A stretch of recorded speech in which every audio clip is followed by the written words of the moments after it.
Genesis 1. In the beginning God created the heavens and the earth.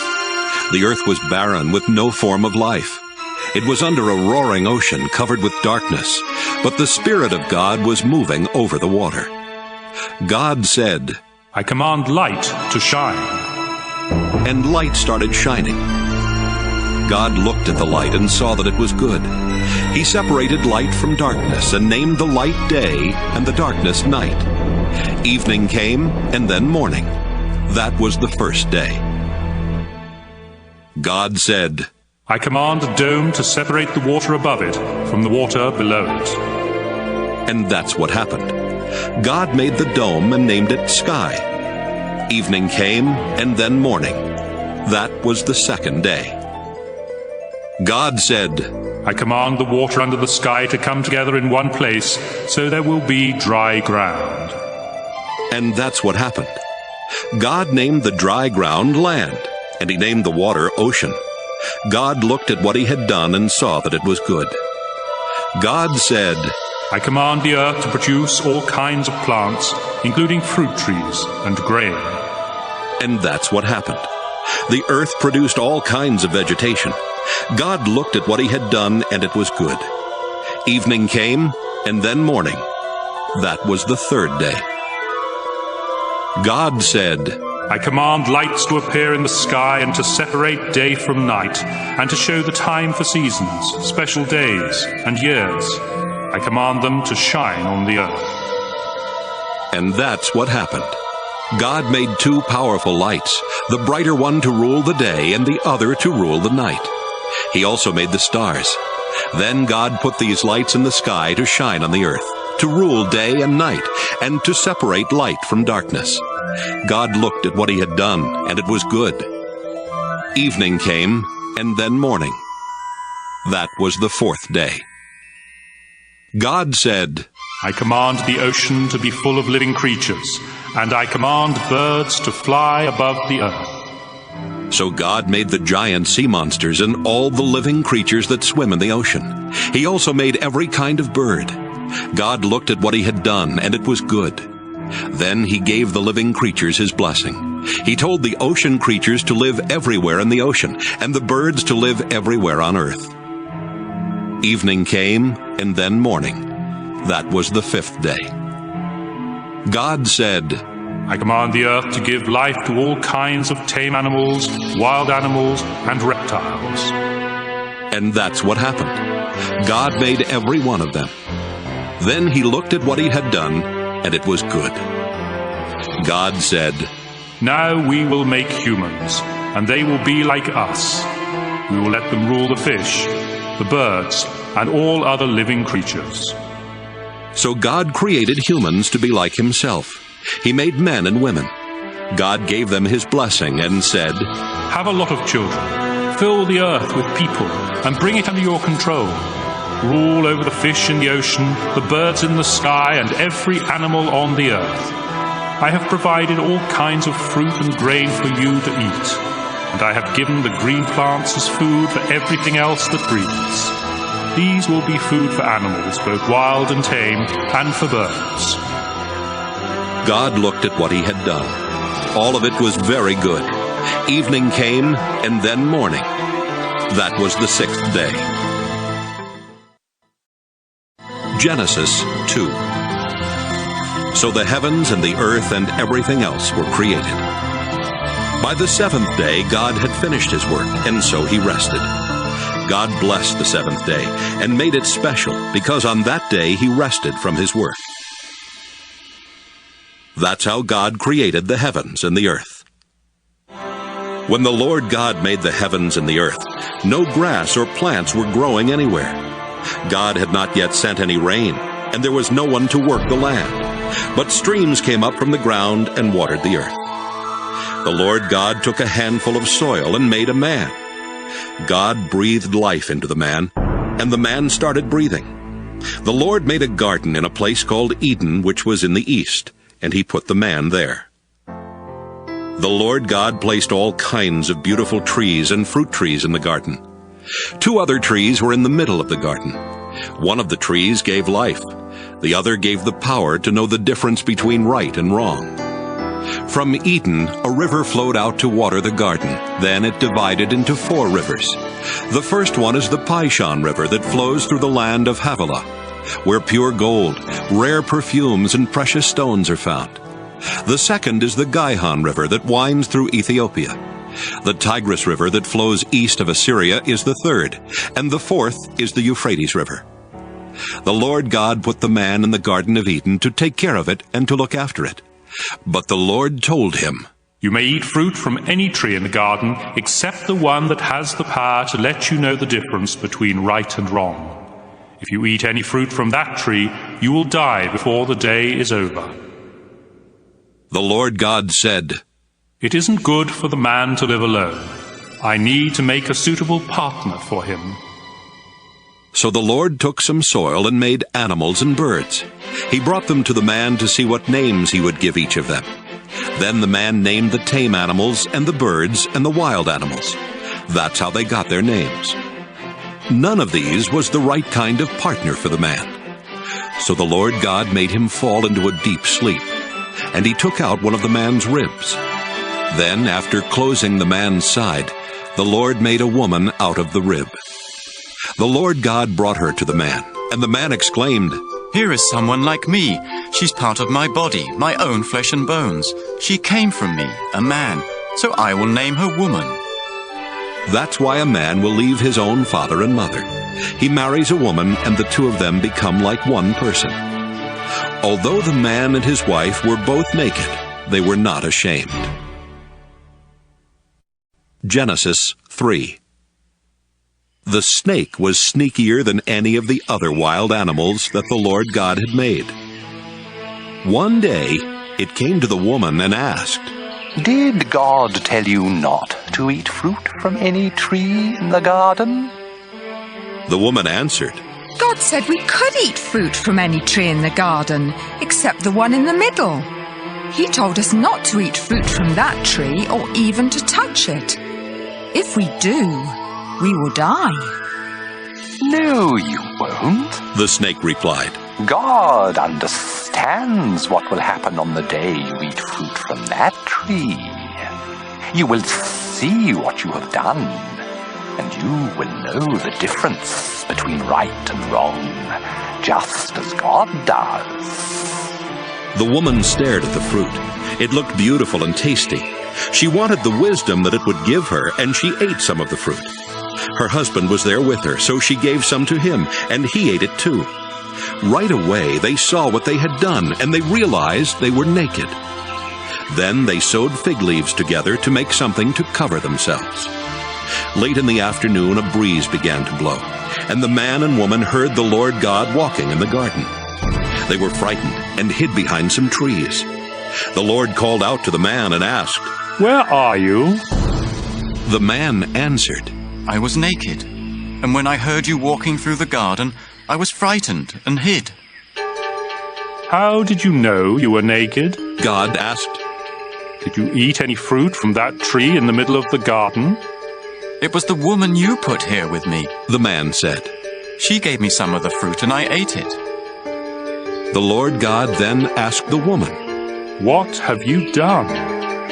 The snake tricked me, she answered. and I ate some of that fruit. So the Lord God said to the snake, Because of what you have done, you will be the only animal to suffer this curse. For as long as you live, you will crawl on your stomach and eat dirt.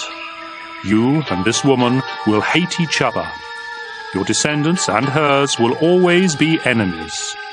One of hers will strike you on the head, and you will strike him on the heel. Then the Lord said to the woman, You will suffer terribly when you give birth, but you will still desire your husband, and he will rule over you. The Lord said to the man, You listened to your wife and ate fruit from that tree, and so the ground will be under a curse because of what you did. As long as you live, you will have to struggle to grow enough food. Your food will be plants, but the ground will produce thorns and thistles. You will have to sweat to earn a living. You were made out of soil, and you will once again turn into soil. The man Adam named his wife Eve because she would become the mother of all who live. Then the Lord God made clothes out of animal skins for the man and his wife. The Lord said, These people now know the difference between right and wrong, just as we do. But they must not be allowed to eat fruit from the tree that lets them live forever. So the Lord God sent them out of the Garden of Eden, where they would have to work the ground from which the man had been made.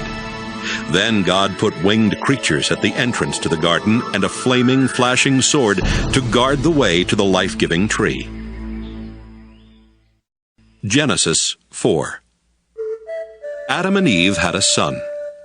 Then Eve said, I'll name him Cain, because I got him with the help of the Lord. Later she had another son and named him Abel. Abel became a sheep farmer, but Cain farmed the land. One day, Cain gave part of his harvest to the Lord, and Abel also gave an offering to the Lord. He killed the firstborn lamb from one of his sheep and gave the Lord the best parts of it. The Lord was pleased with Abel and his offering, but not with Cain and his offering. This made Cain so angry that he could not hide his feelings. The Lord said to Cain, What's wrong with you? Why do you have such an angry look on your face? If you had done the right thing, you would be smiling. But you did the wrong thing, and now sin is waiting to attack you like a lion. Sin wants to destroy you, but don't let it. Cain said to his brother Abel, Let's go for a walk. And when they were out in a field, Cain killed him. Afterwards, the Lord asked Cain, Where is Abel? How should I know? He answered. Am I supposed to look after my brother? Then the Lord said, Why have you done this terrible thing? You killed your own brother, and his blood flowed onto the ground. Now his blood is calling out for me to punish you, and so I'll put you under a curse. Because you killed Abel and made his blood run out on the ground, you will never be able to farm the land again. You try to farm the land, it won't produce anything for you. From now on, you'll be without a home, and you'll spend the rest of your life wandering from place to place. This punishment is too hard. Cain said, You're making me leave my home and live far from you. I will have to wander about without a home, and just anyone could kill me. No, the Lord answered. Anyone who kills you will be punished 7 times worse than I am punishing you. So the Lord put a mark on Cain to warn everyone not to kill him. But Cain had to go far from the Lord and live in the land of wandering, which is east of Eden. Later, Cain and his wife had a son named Enoch. At the time, Cain was building a town, and so he named it Enoch after his son. Then Enoch had a son named Irad, who had a son named Mehujael, who had a son named Methushael, who had a son named Lamech. Lamech married Ada, then Zillah. Lamech and Ada had 2 sons, Jabal and Jubal. Their son Jabal was the first to live in tents and raise sheep and goats. Jubal was the first to play harps and flutes. Lamech and Zillah had a son named Tubal-Cain, who made tools out of bronze and iron. They also had a daughter whose name was Naamah. One day Lamech said to his 2 wives, A young man wounded me, and I killed him. Anyone who tries to get even with me will be punished 10 times more than anyone who tries to get even with Cain. Adam and his wife had another son. They named him Seth because they said, God has given us a son to take the place of Abel, who was killed by his brother Cain. Later, Seth had a son and named him Enosh. About this time, people started worshiping the Lord. Genesis 5. God created men and women to be like himself. He gave them his blessing and called them human beings. This is a list of the descendants of Adam, the first man. When Adam was 130, he had a son who was just like him, and he named him Seth. Adam had more children and died at the age of 930. When Seth was 105, he had a son named Enosh. Seth had more children and died at the age of 912. When Enosh was 90, he had a son named Kenan. Enosh had more children and died at the age of 905.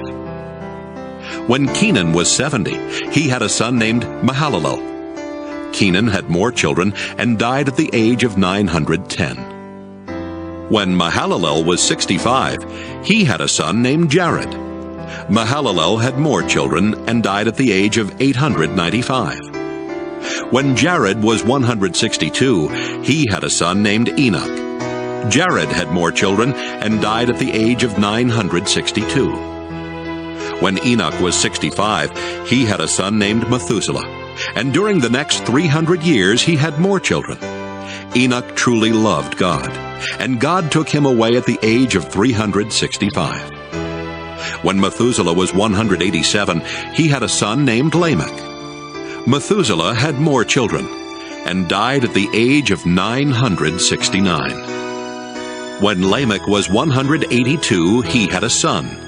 Lamech said, "I'll name him Noah, because he will give us comfort as we struggle hard to make a living on this land that the Lord has put under a curse." Lamech had more children and died at the age of 777.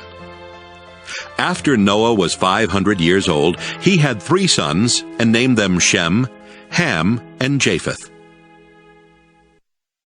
Genesis 6.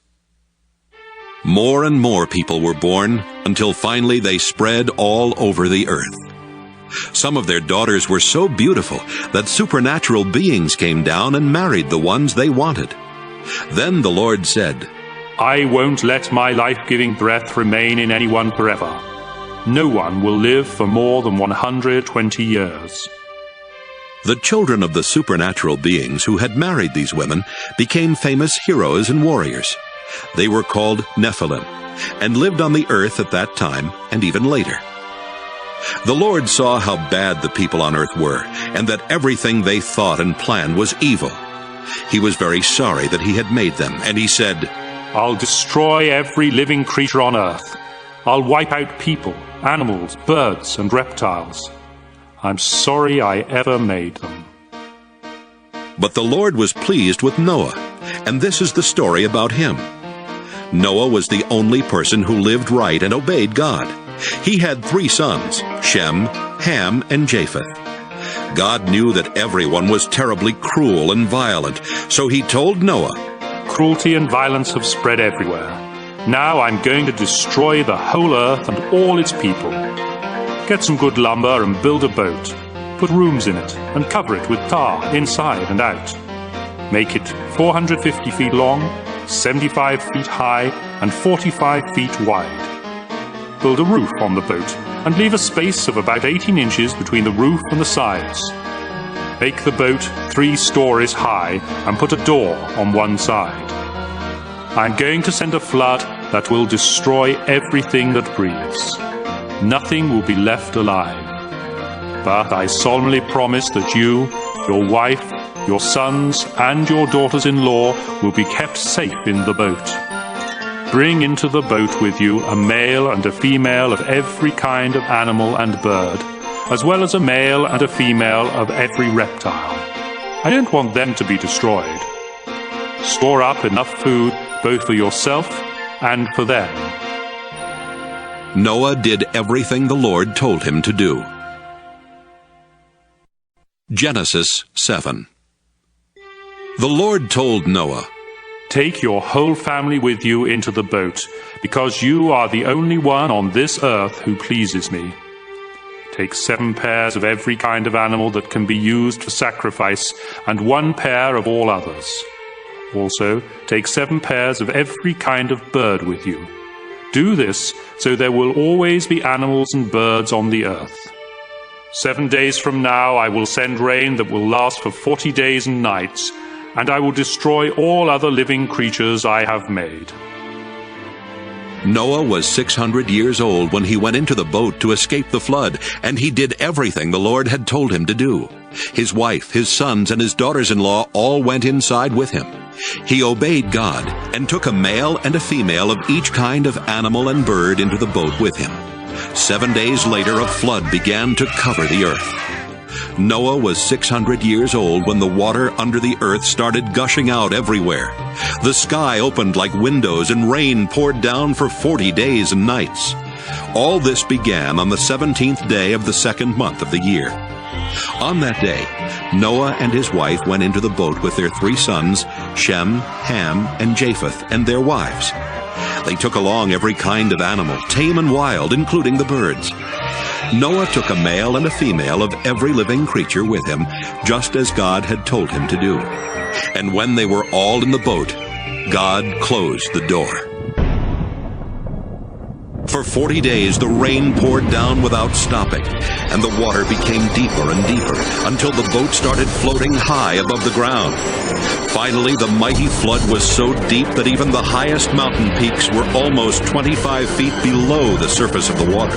Not a bird, animal, reptile, or human was left alive anywhere on earth. The Lord destroyed everything that breathed.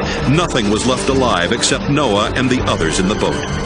150 days later, the water started going down. Genesis 8. God did not forget about Noah and the animals with him in the boat. So God made a wind blow, and the water started going down. God stopped up the places where the water had been gushing out from under the earth. He also closed up the sky, and the rain stopped. For 150 days, the water slowly went down. Then, on the 17th day of the 7th month of the year, the boat came to rest somewhere in the Ararat Mountains. The water kept going down, and the mountaintops could be seen on the first day of the 10th month. 40 days later, Noah opened a window to send out a raven, but it kept flying around until the water had dried up. Noah wanted to find out if the water had gone down, and he sent out a dove. Deep water was still everywhere, and the dove could not find a place to land, so it flew back to the boat. Noah held out his hand and helped it back in. 7 days later, Noah sent the dove out again. It returned in the evening, holding in its beak a green leaf from an olive tree. Noah knew that the water was finally going down. He waited 7 more days before sending the dove out again, and this time it did not return. Noah was now 601 years old, and by the first day of that year, almost all the water had gone away. Noah made an opening in the roof of the boat and saw that the ground was getting dry. By the 27th day of the 2nd month, the earth was completely dry. God said to Noah, You, your wife, your sons, and your daughters-in-law may now leave the boat. Let out the birds, animals, and reptiles, so they can mate and live all over the earth. After Noah and his family had gone out of the boat, the living creatures left in groups of their own kind. Noah built an altar where he could offer sacrifices to the Lord. Then he offered on the altar one of each kind of animal and bird that could be used for a sacrifice. The smell of the burning offering pleased God, and he said, Never again will I punish the earth for the sinful things its people do. All of them have evil thoughts from the time they are young. But I will never destroy everything that breathes, as I did this time. As long as the earth remains, there will be planting and harvest, cold and heat, winter and summer, day and night. Genesis 9. God said to Noah and his sons, I am giving you my blessing. Have a lot of children and grandchildren, so people will live everywhere on this earth. All animals, birds, reptiles, and fish will be afraid of you. I have placed them under your control, and I have given them to you for food. From now on, you may eat them as well as the green plants that you have always eaten. But life is in the blood, and you must not eat any meat that still has blood in it. I created humans to be like me, and I will punish any animal or person that takes a human life. If an animal kills someone, that animal must die. And if a person takes the life of another, that person must be put to death. I want you and your descendants to have many children, so people will live everywhere on earth. Again God said to Noah and his sons, I am going to make a solemn promise to you and to everyone who will live after you. This includes the birds and the animals that came out of the boat. I promise every living creature that the earth and those living on it will never again be destroyed by a flood. The rainbow that I have put in the sky will be my sign to you and to every living creature on earth. It will remind you that I will keep this promise forever. When I send clouds over the earth and a rainbow appears in the sky, I will remember my promise to you and to all other living creatures. Never again will I let floodwaters destroy all life. When I see the rainbow in the sky, I will always remember the promise that I have made to every living creature. The rainbow will be the sign of that solemn promise. Noah and his sons, Shem, Ham, and Japheth, came out of the boat. Ham later had a son named Canaan. All people on earth are descendants of Noah's 3 sons. Noah farmed the land and was the first to plant a vineyard. One day he got drunk and was lying naked in his tent. Ham entered the tent and saw him naked, then went back outside and told his brothers. Shem and Japheth put a robe over their shoulders and walked backward into the tent. Without looking at their father, they placed it over his body. When Noah woke up and learned what his youngest son Ham had done, he said, I now put a curse on Canaan. He will be the lowest slave of his brothers. I ask the Lord my God to bless Shem and make Canaan his slave. I pray that the Lord will give Japheth more and more land, and let him take over the territory of Shem. May Canaan be his slave. Noah lived 350 years after the flood, and died at the age of 950. Genesis 10. After the flood, Shem, Ham, and Japheth had many descendants. Japheth's descendants had their own languages, tribes, and land. They were Gomer, Magog, Madai, Javan, Tubal, Meshech, and Tyrus. Gomer was the ancestor of Ashkenaz, Riphath, and Togarmah. Javan was the ancestor of Elisha, Tarshish, Kittim, and Dodanim, who settled along the coast. Ham's descendants had their own languages, tribes, and land. They were Ethiopia, Egypt, Put, and Canaan. Cush was the ancestor of Seba, Havilah, Sabta, Raamah, and Sabteka.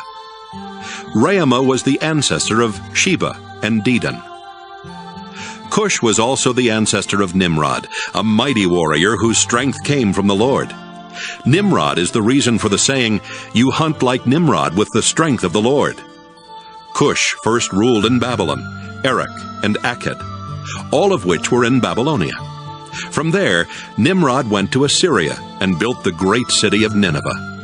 He also built Rehoboth-ur and Calah, as well as Resen, which is between Nineveh and Calah. Egypt was the ancestor of Ludim, Anamim, Lahabim, Naphtuhim, Pathrusim, Casluhim, and Caphtorim, the ancestor of the Philistines. Canaan's sons were Sidon and Heth. He was also the ancestor of the Jebusites, the Amorites, the Girgashites, the Hivites, the Arkites, the Sinites, the Arvadites, the Zemarites, and the Hamathites. Later, the Canaanites spread from the territory of Sidon and went as far as Gaza in the direction of Gerar. They also went as far as Lasha in the direction of Sodom, Gomorrah, Admah, and Zeboim. Shem's descendants had their own languages, tribes, and land. He was the older brother of Japheth and the ancestor of the tribes of Eber. Shem was the ancestor of Elam, Asher, Arpachshad, Lud, and Aram. Aram was the ancestor of Uz, Hul, Jether, and Mash. Arpachshad was the father of Shelah and the grandfather of Eber, whose first son was named Peleg, because it was during his time that tribes divided up the earth. Eber's second son was Joktan. Joktan was the ancestor of Almodad, Sheleph, Hazarmaveth, Jireh, Hadoram, Uzal, Diklah, Obal, Abimael, Sheba, Ophir, Havilah, and Jobab. Their land reached from Mesha in the direction of Sephir, the hill country in the east. This completes the list of Noah's descendants. After the flood, their descendants became nations and spread all over the world. Genesis 11. At first, everyone spoke the same language. But after some of them moved from the east and settled in Babylonia, they said, "Let's build a city with a tower that reaches to the sky. We'll use hard bricks and tar instead of stone and mortar. We'll become famous, and we won't be scattered all over the world." But when the Lord came down to look at the city and the tower, he said, These people are working together because they all speak the same language. This is just the beginning. Soon they will be able to do anything they want. Come on, let's go down and confuse them by making them speak different languages. Then they won't be able to understand each other. So the people had to stop building the city because the Lord confused their language and scattered them all over the earth. That's how the city of Babel got its name. 2 years after the flood, when Shem was 100, he had a son named Arpachshad. He had more children and died at the age of 600. This is a list of his descendants. When Arpachshad was 35, he had a son named Shelah. Arpachshad had more children and died at the age of 438. When Shelah was 30, he had a son named Eber. Shelah had more children and died at the age of 433. When Eber was 34, he had a son named Peleg. Eber had more children and died at the age of 464. When Peleg was 30, he had a son named Reu. Peleg had more children and died at the age of 239. When Reu was 32, he had a son named Serug. Reu had more children and died at the age of 239. When Serug was 30, he had a son named Nahor. Serug had more children and died at the age of 230. When Nahor was 29, he had a son named Terah. Nahor had more children and died at the age of 148. After Terah was 70 years old, he had 3 sons, Abram, Nahor, and Haran, who became the father of Lot. Terah's sons were born in the city of Ur in Chaldea, and Haran died there before the death of his father. The following is the story of Terah's descendants. Abram married Sarai, but she was not able to have any children. And Nahor married Milcah, who was the daughter of Haran and the sister of Iscah. Terah decided to move from Ur to the land of Canaan. He took along Abram and Sarai and his grandson Lot, the son of Haran. But when they came to the city of Haran, they decided to settle there instead. Terah lived to be 205 years old and died in Haran. Genesis 12. The Lord said to Abram, Leave your country, your family, and your relatives, and go to the land that I will show you. I will bless you and make your descendants into a great nation. You will become famous and be a blessing to others. I will bless anyone who blesses you, but I will put a curse on anyone who puts a curse on you. Everyone on earth will be blessed because of you. Abram was 75 years old when the Lord told him to leave the city of Haran. He obeyed and left with his wife Sarai, his nephew Lot, and all the possessions and slaves they had gotten while in Haran. When they came to the land of Canaan, Abram went as far as the sacred tree of Moreh in a place called Shechem. The Canaanites were still living in the land at that time, but the Lord appeared to Abram and promised, I will give this land to your family forever. Abram then built an altar there for the Lord. Abram traveled to the hill country east of Bethel and camped between Bethel and Ai. where he built another altar and worshipped the Lord. Later, Abram started out toward the southern desert. The crops failed, and there was no food anywhere in the land. So Abram and his wife Sarai went to live in Egypt for a while. But just before they got there, he said, Sarai, you are really beautiful. When the Egyptians see how lovely you are, they will murder me because I am your husband. But they won't kill you. Please save my life by saying that you are my sister. As soon as Abram and Sarai arrived in Egypt, the Egyptians noticed how beautiful she was. The king's officials told him about her, and she was taken to his house. The king was good to Abram because of Sarai, and Abram was given sheep, cattle, donkeys, slaves, and camels. Because of Sarai, the Lord struck the king and everyone in his palace with terrible diseases. Finally, the king sent for Abram and said to him, "What have you done to me? Why didn't you tell me Sarai was your wife? Why did you make me believe she was your sister? Now I've married her. Take her and go. She's your wife."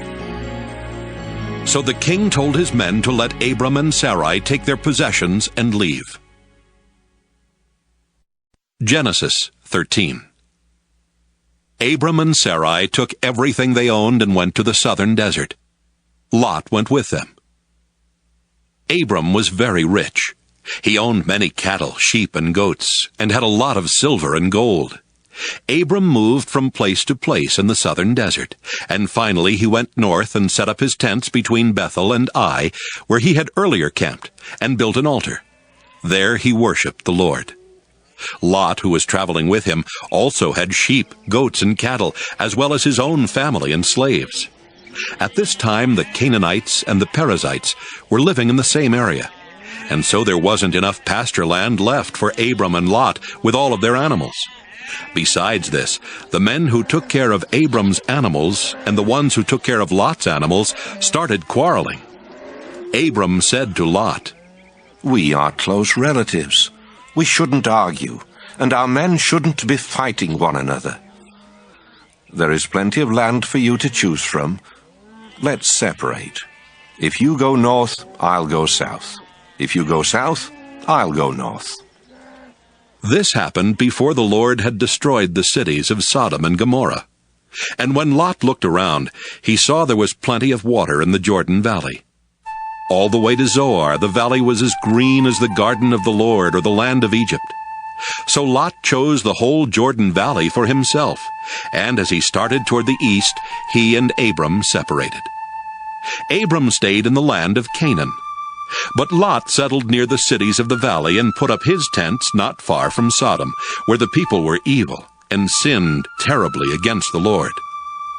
After Abram and Lot had gone their separate ways, the Lord said to Abram, Look around to the north, south, east, and west. I will give you and your family all the land you can see. It will be theirs forever. I will give you more descendants than there are specks of dust on the earth, and someday it will be easier to count the specks of dust than to count your descendants. Now walk back and forth across the land, because I am giving it to you. Abram took down his tents and went to live near the sacred trees of Mamre at Hebron, where he built an altar in honor of the Lord. Genesis 14. About this time, King Amraphel of Babylonia, King Arioch of Elasar, King Chedorlaomer of Elam, and King Tidal of Goyim attacked King Bera of Sodom, King Birsha of Gomorrah, King Shinab of Admah, King Shemeber of Zeboim, and the king of Bela, also known as the city of Zoar. King Chedorlaomer and his allies had ruled these last 5 kings for 12 years. But in the 13th year, the kings rebelled and came together in Siddim Valley, which is now covered by the southern part of the Dead Sea. A year later, King Chedorlaomer and his allies attacked and defeated the Rephaites in Ashtaroth Karnaim, the Zuzites in Ham, and the Emites in Sheva Kiriathaim. They also defeated the Horites in the hill country of Edom as far as El Paran near the desert. They went back to the city of En-Mishpat. better known as Kadesh. Then they captured all the land that belonged to the Amalekites, and they defeated the Amorites who were living in Hazazon Tamar. At Siddim Valley, the armies of the kings of Sodom, Gomorrah, Admah, Zeboim, and Bela fought the armies of King Chedorlaomer of Elam, King Tidal of Goyim, King Amraphel of Babylonia, and King Arioch of Elasar. The valley was full of tar pits, and when the troops from Sodom and Gomorrah started running away, some of them fell into the pits. Others escaped to the hill country. Their enemies took everything of value from Sodom and Gomorrah, including their food supplies. They also captured Abram's nephew Lot, who lived in Sodom. They took him and his possessions and then left. At this time, Abram the Hebrew was living near the oaks that belonged to Mamre the Amorite. Mamre and his brothers Eshcol and Aner were Abram's friends.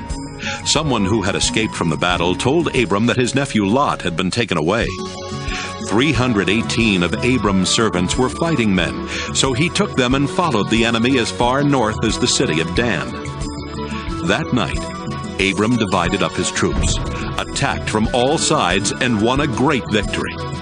But some of the enemy escaped to the town of Hobah north of Damascus, and Abram went after them. He brought back his nephew Lot, together with Lot's possessions and the women and everyone else who had been captured. Abram returned after he had defeated King Chedorlaomer and the other kings. Then the king of Sodom went to meet Abram in Sheva Valley, which is also known as King's Valley. King Melchizedek of Salem was a priest of God Most High. He brought out some bread and wine and said to Abram, I bless you in the name of God Most High, creator of heaven and earth. All praise belongs to God Most High for helping you defeat your enemies. Then Abram gave Melchizedek a tenth of everything. The king of Sodom said to Abram, All I want are my people. You can keep everything else. Abram answered, The Lord God Most High made the heavens and the earth, and I have promised him that I won't keep anything of yours, not even a sandal strap or a piece of thread. Then you can never say that you are the one who made me rich. Let my share be the food that my men have eaten. But Aner, Eshcol, and Mamre went with me, so give them their share of what we brought back. Genesis 15. Later the Lord spoke to Abram in a vision. Abram, don't be afraid. I will protect you and reward you greatly. But Abram answered, Lord, all-powerful, you have given me everything I could ask for, except children. And when I die, Eliezer of Damascus will get all I own. You have not given me any children, and this servant of mine will inherit everything. The Lord replied, No, he won't. You will have a son of your own, and everything you have will be his. Then the Lord took Abram outside and said, Look at the sky and see if you can count the stars. That's how many descendants you will have. Abram believed the Lord, and the Lord was pleased with him. The Lord said to Abram, I brought you here from Ur in Chaldea, and I gave you this land. Abram asked, Lord God, how can I know the land will be mine? Then the Lord told him, Bring me a 3-year-old cow, a 3-year-old female goat, a 3-year-old ram, a dove, and a young pigeon. Abram obeyed the Lord. Then he cut the animals in half and laid the 2 halves of each animal opposite each other on the ground. But he did not cut the doves and pigeons in half. And when birds came down to eat the animals, Abram chased them away. As the sun was setting, Abram fell into a deep sleep, and everything became dark and frightening. Then the Lord said, Abram, you will live to an old age and die in peace. But I solemnly promise that your descendants will live as foreigners in a land that doesn't belong to them. They will be forced into slavery and abused for 400 years. But I will terribly punish the nation that enslaves them, and they will leave with many possessions. 4 generations later, your descendants will return here and take this land, because only then will the people who live here be so sinful that they deserve to be punished. Sometime after sunset, when it was very dark, a smoking cooking pot and a flaming fire went between the 2 halves of each animal. At that time, the Lord made an agreement with Abram and told him, I will give your descendants the land east of the Shihor River on the border of Egypt as far as the Euphrates River. They will possess the land of the Kenites, the Kenizzites, the Cadmonites, the Hittites, the Perizzites, the Rephaites, the Amorites, the Canaanites, the Girgashites, and the Jebusites. Genesis 16. Abram's wife Sarai had not been able to have any children, but she owned a young Egyptian slave woman named Hagar. And Sarai said to Abram, The Lord has not given me any children. Sleep with my slave, and if she has a child, it will be mine. Abram agreed, and Sarai gave him Hagar to be his wife. This happened after Abram had lived in the land of Canaan for 10 years. Later, when Hagar knew she was going to have a baby, she became proud and was hateful to Sarai. Then Sarai said to Abram, It's all your fault. I gave you my slave woman, but she has been hateful to me ever since she found out she was pregnant. You have done me wrong, and you will have to answer to the Lord for this. Abram said, All right. She's your slave, and you can do whatever you want with her. But Sarai began treating Hagar so harshly that she finally ran away. Hagar stopped to rest at a spring in the desert on the road to Shur. While she was there, the angel of the Lord came to her and asked, Hagar, where have you come from, and where are you going? She answered, I'm running away from Sarah, my owner. The angel said, Go back to Sarai and be her slave. I will give you a son who will be called Ishmael, because I have heard your cry for help. And later I will give you so many descendants that no one will be able to count them all. But your son will live far from his relatives. He will be like a wild donkey, fighting everyone, and everyone fighting him. Hagar thought, Have I really seen God and lived to tell about it? So from then on she called him the God who sees me. That's why people call the well between Kadesh and Bered the well of the living one who sees me. Abram was 86 years old when Hagar gave birth to their son, and he named him Ishmael. Genesis 17. Abram was 99 years old when the Lord appeared to him again and said, I am God all-powerful. If you obey me and always do right, I will keep my solemn promise to you and give you more descendants than can be counted. Abram bowed with his face to the ground. And God said, I promise that you will be the father of many nations. That's why I now change your name from Abram to Abraham. I will give you a lot of descendants, and in the future they will become great nations. Some of them will even be kings. I will always keep the promise I have made to you and your descendants, because I am your God and their God. I will give you and them the land in which you are now a foreigner. I will give the whole land of Canaan to your family forever, and I will be their God. Abraham, you and all future members of your family must promise to obey me. As the sign that you are keeping this promise, you must circumcise every man and boy in your family. From now on, your family must circumcise every baby boy when he is 8 days old. You must even circumcise any man or boy you have as a slave, both those born in your homes and those you buy from foreigners. This will be a sign that my promise to you will last forever. Any man who isn't circumcised hasn't kept his promise to me and cannot be one of my people. Abraham, your wife's name will now be Sarah instead of Sarai. I will bless her, and you will have a son by her. She will become the mother of nations, and some of her descendants will even be kings. Abraham bowed with his face to the ground and thought, I am almost 100 years old. How can I become a father? And Sarah is 90. How can she have a child? So he started laughing. Then he asked God, Why not let Ishmael inherit what you have promised me? But God answered, No, you and Sarah will have a son.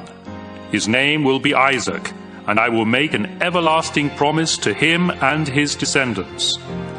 I have heard what you asked me to do for Ishmael, and so I will also bless him with many descendants. He will be the father of 12 princes, and I will make his family a great nation.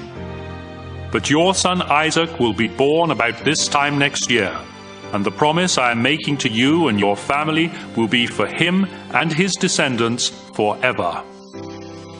God finished speaking to Abraham and then left. On that same day, Abraham obeyed God by circumcising Ishmael.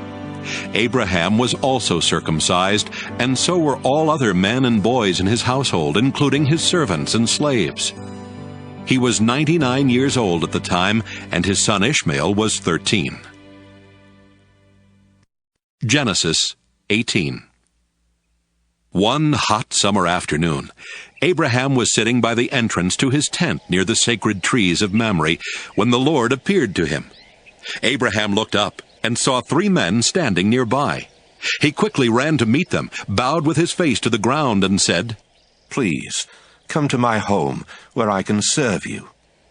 I'll have some water brought so you can wash your feet. Then you can rest under the tree. Let me get you some food to give you strength before you leave. I would be honored to serve you.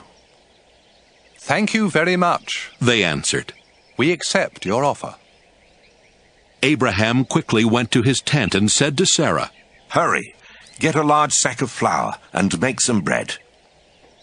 After saying this, he rushed off to his herd of cattle and picked out one of the best calves, which his servant quickly prepared. He then served his guests some yogurt and milk together with the meat. While they were eating, he stood near them under the trees, and they asked, Where is your wife, Sarah? She's right there, in the tent, Abraham answered. One of the guests was the Lord, and he said, I'll come back about this time next year, and when I do, Sarah will already have a son. Sarah was behind Abraham, listening at the entrance to the tent.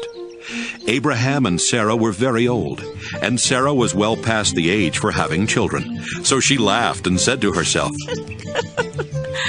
Now that I am worn out and my husband is old, will I really know such happiness? The Lord asked Abraham, Why did Sarah laugh? Does she doubt that she can have a child in her old age? I am the Lord. There is nothing too difficult for me.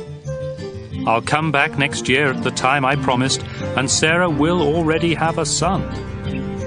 Sarah was so frightened that she lied and said, I didn't laugh. Yes, you did, he answered.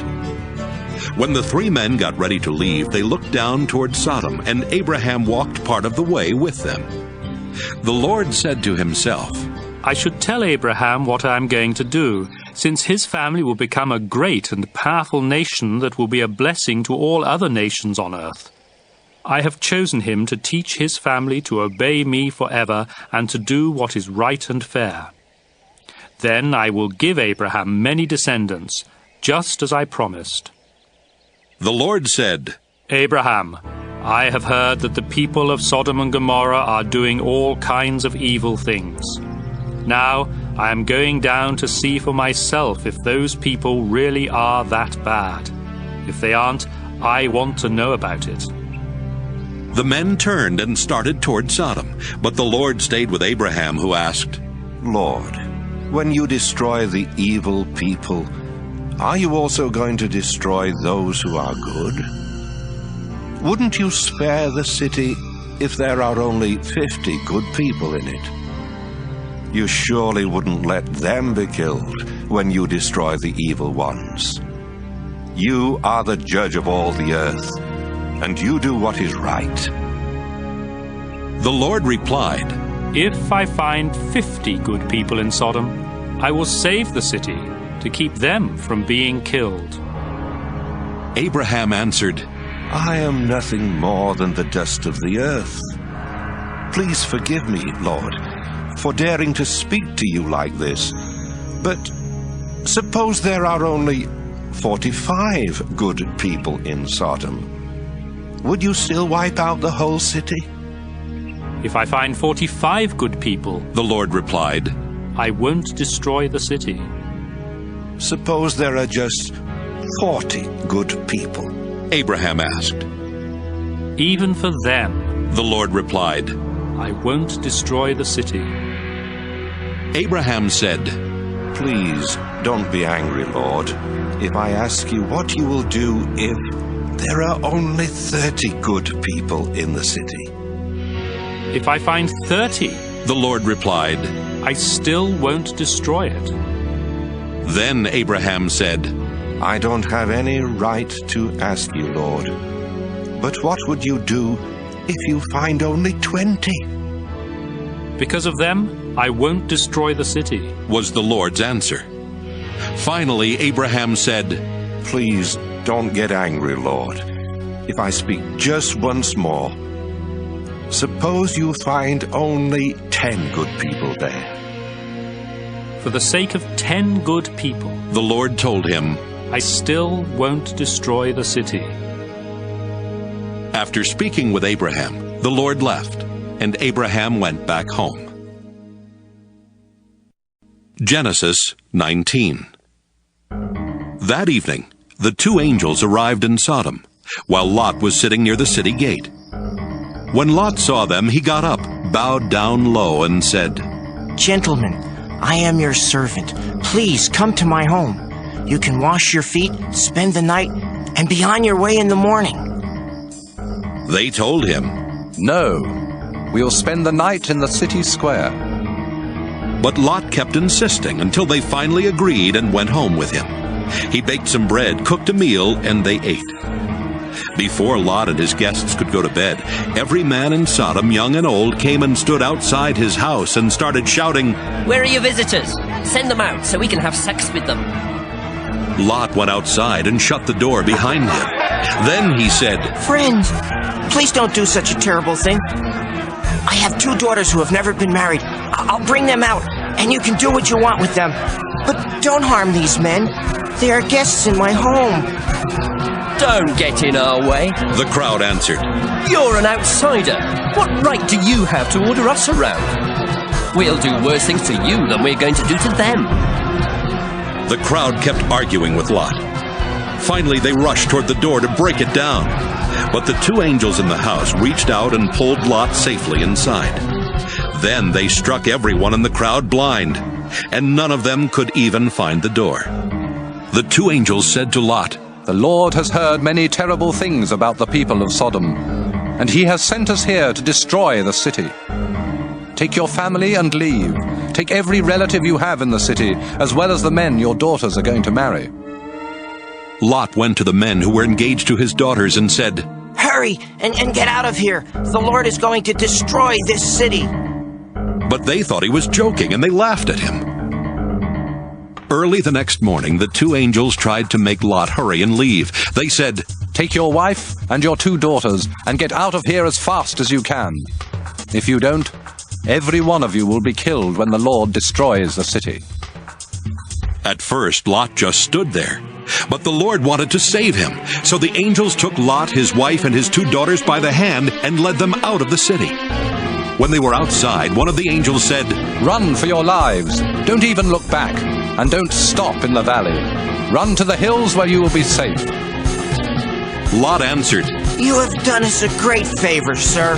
You have saved our lives, but please don't make us go to the hills. That's too far away. The city will be destroyed before we can get there, and we will be killed when it happens. There's a town near here. It's only a small place, but my family and I will be safe, if you'll let us go there. All right, go there, he answered. I won't destroy that town. Hurry! Run! I can't do anything until you are safely there. The town was later called Zoar because Lot had said it was small. The sun was coming up as Lot reached the town of Zoar, and the Lord sent burning sulfur down like rain on Sodom and Gomorrah. He destroyed those cities and everyone who lived in them, as well as their land and the trees and grass that grew there. On the way, Lot's wife looked back and was turned into a block of salt. That same morning, Abraham got up and went to the place where he had stood and spoken with the Lord. He looked down toward Sodom and Gomorrah and saw smoke rising from all over the land. It was like a flaming furnace. When God destroyed the cities of the valley where Lot lived, he remembered his promise to Abraham and saved Lot from the terrible destruction.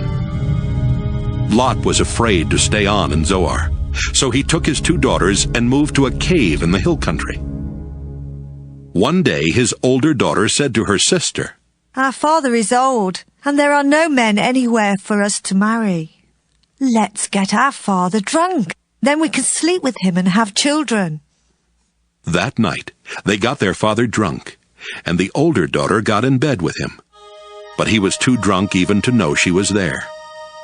The next day the older daughter said to her sister, "I slept with my father last night. We'll get him drunk again tonight, so you can go to bed with him, and we can each have a child." That night they got their father drunk, and this time the younger sister slept with him. But once again he was too drunk even to know she was there. That's how Lot's 2 daughters had their children. The older daughter named her son Moab, and he is the ancestor of the Moabites. The younger daughter named her son Ben-Ammi, and he is the ancestor of the Ammonites. Genesis 20. Abraham moved to the southern desert, where he settled between Kadesh and Shur. Later he went to Gerar, and while there he told everyone that his wife Sarah was his sister. So King Abimelech of Gerar had Sarah brought to him. But God came to Abimelech in a dream and said, "You have taken a married woman, and for this you will die." Abimelech said to the Lord, "Don't kill me. I haven't slept with Sarah. Didn't they say they were brother and sister? I am completely innocent." God spoke to Abimelech in another dream and said, "I know you are innocent. That's why I kept you from sleeping with Sarah and doing anything wrong. Her husband is a prophet. Let her go back to him, and his prayers will save you from death. But if you don't return her, you and all your people will die." Early the next morning, Abimelech sent for his officials, and when he told them what had happened, they were frightened. Abimelech then called in Abraham and said, "Look what you've done to us. What have I ever done to you? Why did you make me and my nation guilty of such a terrible sin? What were you thinking when you did this?"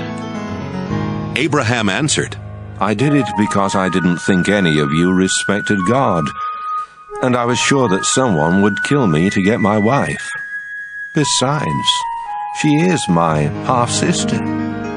We have the same father, but different mothers. When God made us leave my father's home and start wandering, I told her, 'If you really love me, you will tell everyone that I am your brother.'" Abimelech gave Abraham some sheep, cattle, and slaves. He sent Sarah back and told Abraham that he could settle anywhere in his country. Then he said to Sarah, "I have given your brother 1,000 pieces of silver as proof to everyone that you have done nothing wrong." Meanwhile, God had kept Abimelech's wife and slaves from having children. But Abraham prayed, and God let them start having children again. Genesis 21. The Lord was good to Sarah and kept his promise. Although Abraham was very old, Sarah had a son exactly at the time God had said. Abraham named his son Isaac, and when the boy was 8 days old, Abraham circumcised him, just as the Lord had commanded. Abraham was 100 years old when Isaac was born, and Sarah said, "God has made me laugh. Now everyone will laugh with me. Who would have dared to tell Abraham that someday I would have a child? but in his old age I have given him a son. The time came when Sarah no longer had to nurse Isaac, and on that day Abraham gave a big feast. One day, Sarah noticed Hagar's son Ishmael playing, and she said to Abraham, "Get rid of that Egyptian slave woman and her son. I don't want him to inherit anything. It should all go to my son." Abraham was worried about Ishmael, but God said, Abraham, don't worry about your slave woman and the boy. Just do what Sarah tells you. Isaac will inherit your family name, but the son of the slave woman is also your son, and I will make his descendants into a great nation. Early the next morning, Abraham gave Hagar an animal skin full of water and some bread. Then he put the boy on her shoulder and sent them away. They wandered around in the desert near Beersheba, and after they had run out of water, Hagar put her son under a bush. Then she sat down a long way off because she could not bear to watch him die, and she cried bitterly. When God heard the boy crying, the angel of God called out to Hagar from heaven and said, Hagar, why are you worried? Don't be afraid. I have heard your son crying. Help him up and hold his hand, because I will make him the father of a great nation. Then God let her see a well. So she went to the well and filled the skin with water, then gave some to her son. God blessed Ishmael, and as the boy grew older, he became an expert with his bow and arrows. He lived in the Paran desert, and his mother chose an Egyptian woman for him to marry. About this time, Abimelech and his army commander Phicol said to Abraham, God blesses everything you do. Now I want you to promise in the name of God that you will always be loyal to me and my descendants, just as I have always been loyal to you in this land where you have lived as a foreigner. And so Abraham promised. One day, Abraham told Abimelech, Some of your servants have taken over one of my wells. This is the first I've heard about it, Abimelech replied. Why haven't you said something before? I don't have any idea who did it. Abraham gave Abimelech some sheep and cattle, and then the two men made a peace treaty. Abraham separated 7 female lambs from his flock of sheep, and Abimelech asked, Why have you done this? Abraham told him, I want you to accept these 7 lambs as proof that I dug this well. So they called the place Beersheba, because they made a treaty there. When the treaty was completed, Abimelech and his army commander Phicol went back to the land of the Philistines.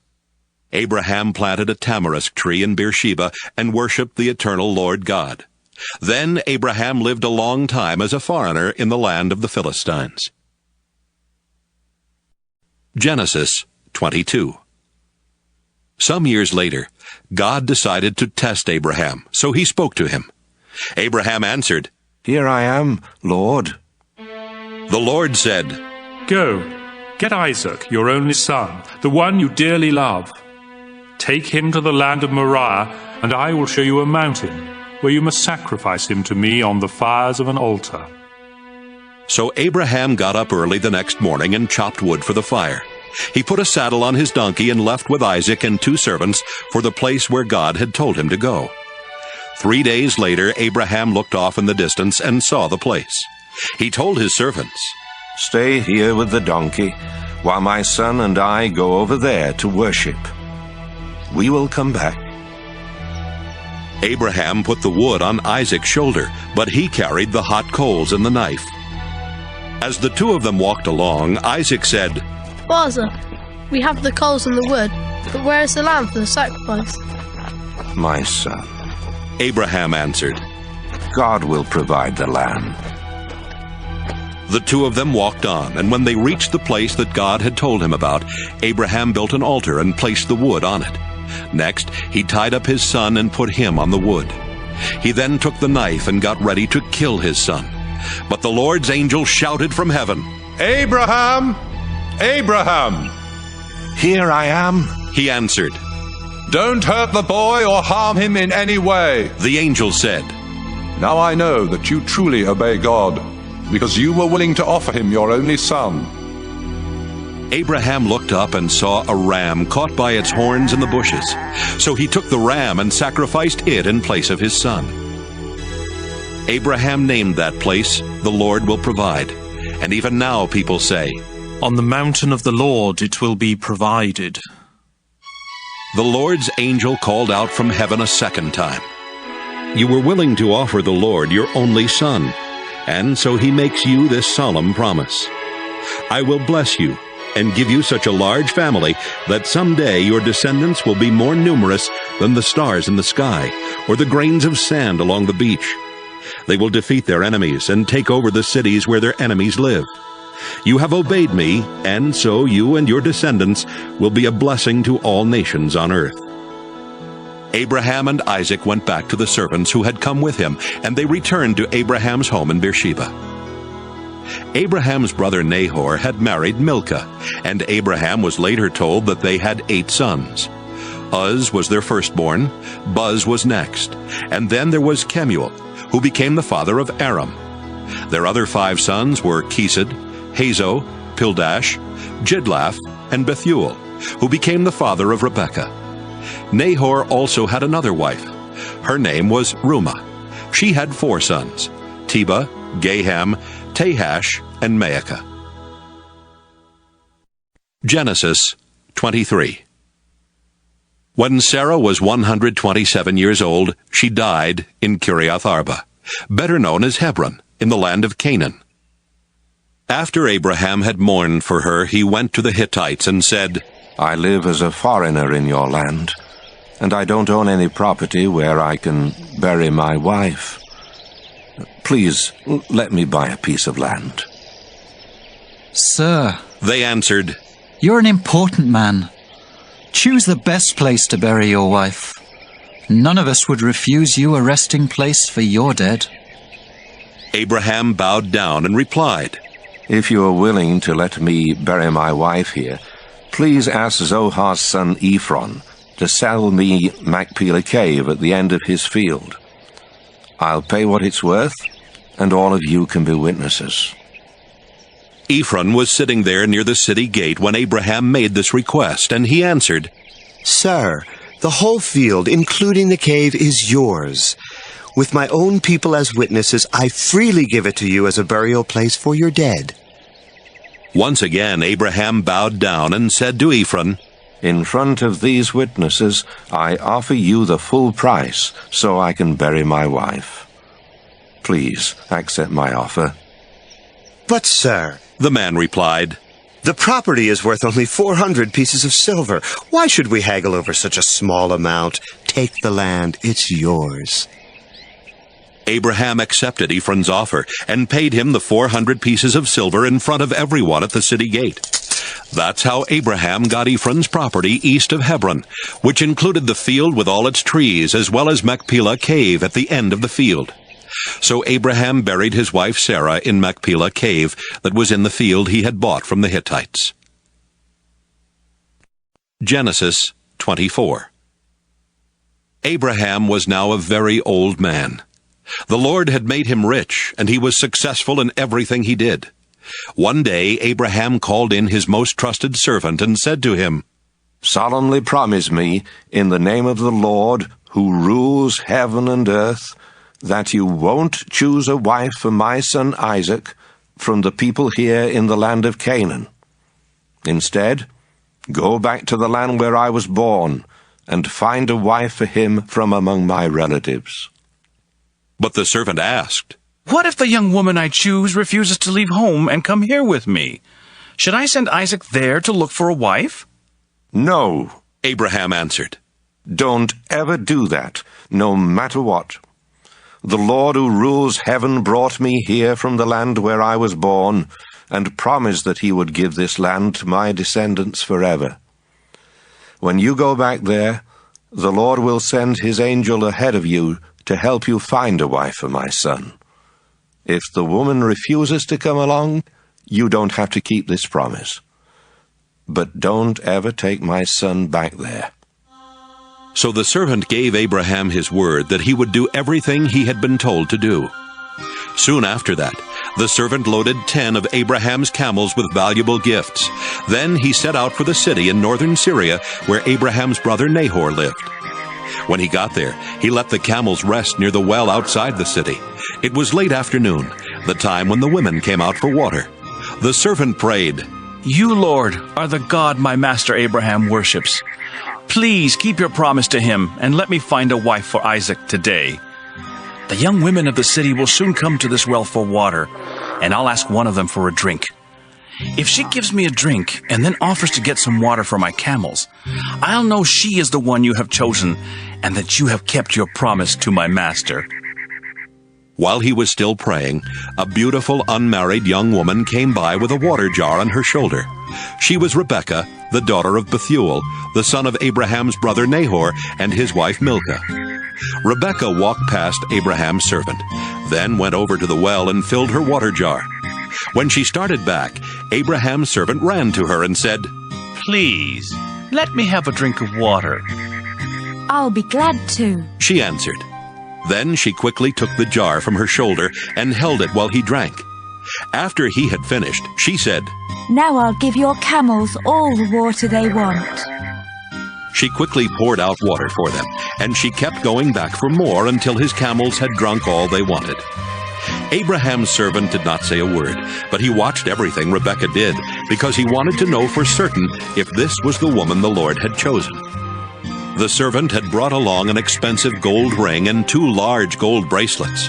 When Rebekah had finished bringing the water, he gave her the ring for her nose and the bracelets for her arms. Then he said, "Please, tell me who your father is. Does he have room in his house for me and my men to spend the night?" She answered, "My father is Bethuel, the son of Nahor and Milcah. We have a place where you and your men can stay, and we also have enough straw and feed for your camels." Then the servant bowed his head and prayed, "I thank you, Lord God of my master Abraham. You have led me to his relatives and kept your promise to him." Rebekah ran straight home and told her family everything. Her brother Laban heard her tell what the servant had said, and he saw the ring and the bracelet she was wearing. So Laban ran out to Abraham's servant, who was standing by his camels at the well.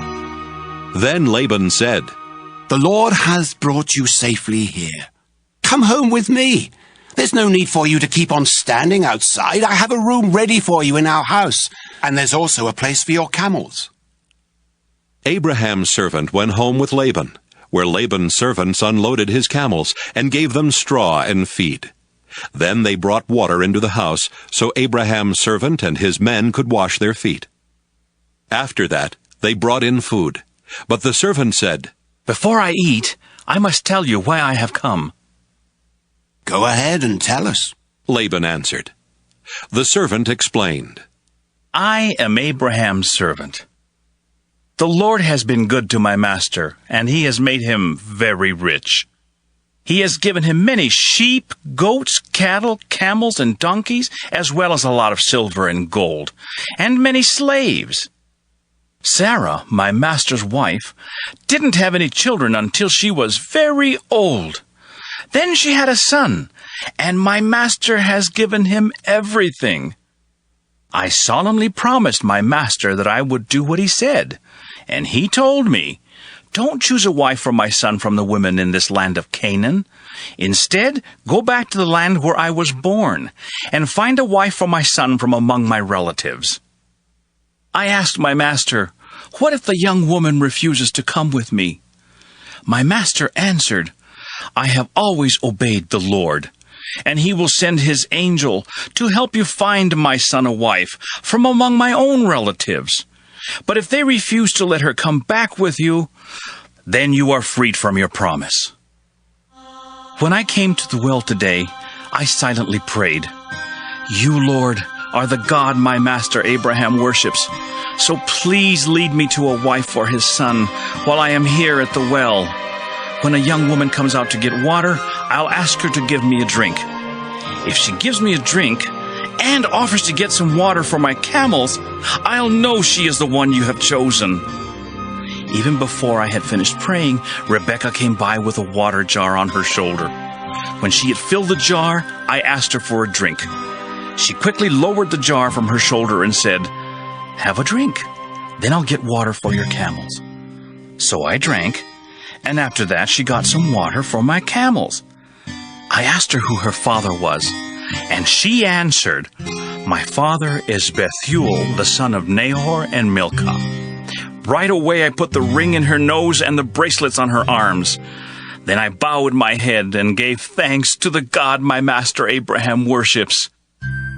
The Lord had led me straight to my master's relatives, and I had found a wife for his son. Now, please tell me if you are willing to do the right thing for my master. Will you treat him fairly, or do I have to look for another young woman? Laban and Bethuel answered, "The Lord has done this. We have no choice in the matter. Take Rebekah with you. She can marry your master's son, just as the Lord has said." Abraham's servant bowed down and thanked the Lord. Then he gave clothing as well as silver and gold jewelry to Rebekah. He also gave expensive gifts to her brother and her mother. Abraham's servant and the men with him ate and drank, then spent the night there. The next morning they got up, and the servant told Rebekah's mother and brother, "I would like to go back to my master now." "Let Rebekah stay with us for a week or 10 days. They answered. Then she may go." But he said, "Don't make me stay any longer. The Lord has already helped me find a wife for my master's son. Now let us return." They answered, "Let's ask Rebekah what she wants to do." They called her and asked, "Are you willing to leave with this man right now?" "Yes," she answered. So they agreed to let Rebekah and an old family servant woman leave immediately with Abraham's servant and his men. They gave Rebekah their blessing and said, "We pray that God will give you many children and grandchildren, and that he will help them defeat their enemies." Afterwards, Rebekah and the young women who were to travel with her prepared to leave. Then they got on camels and left with Abraham's servant and his men.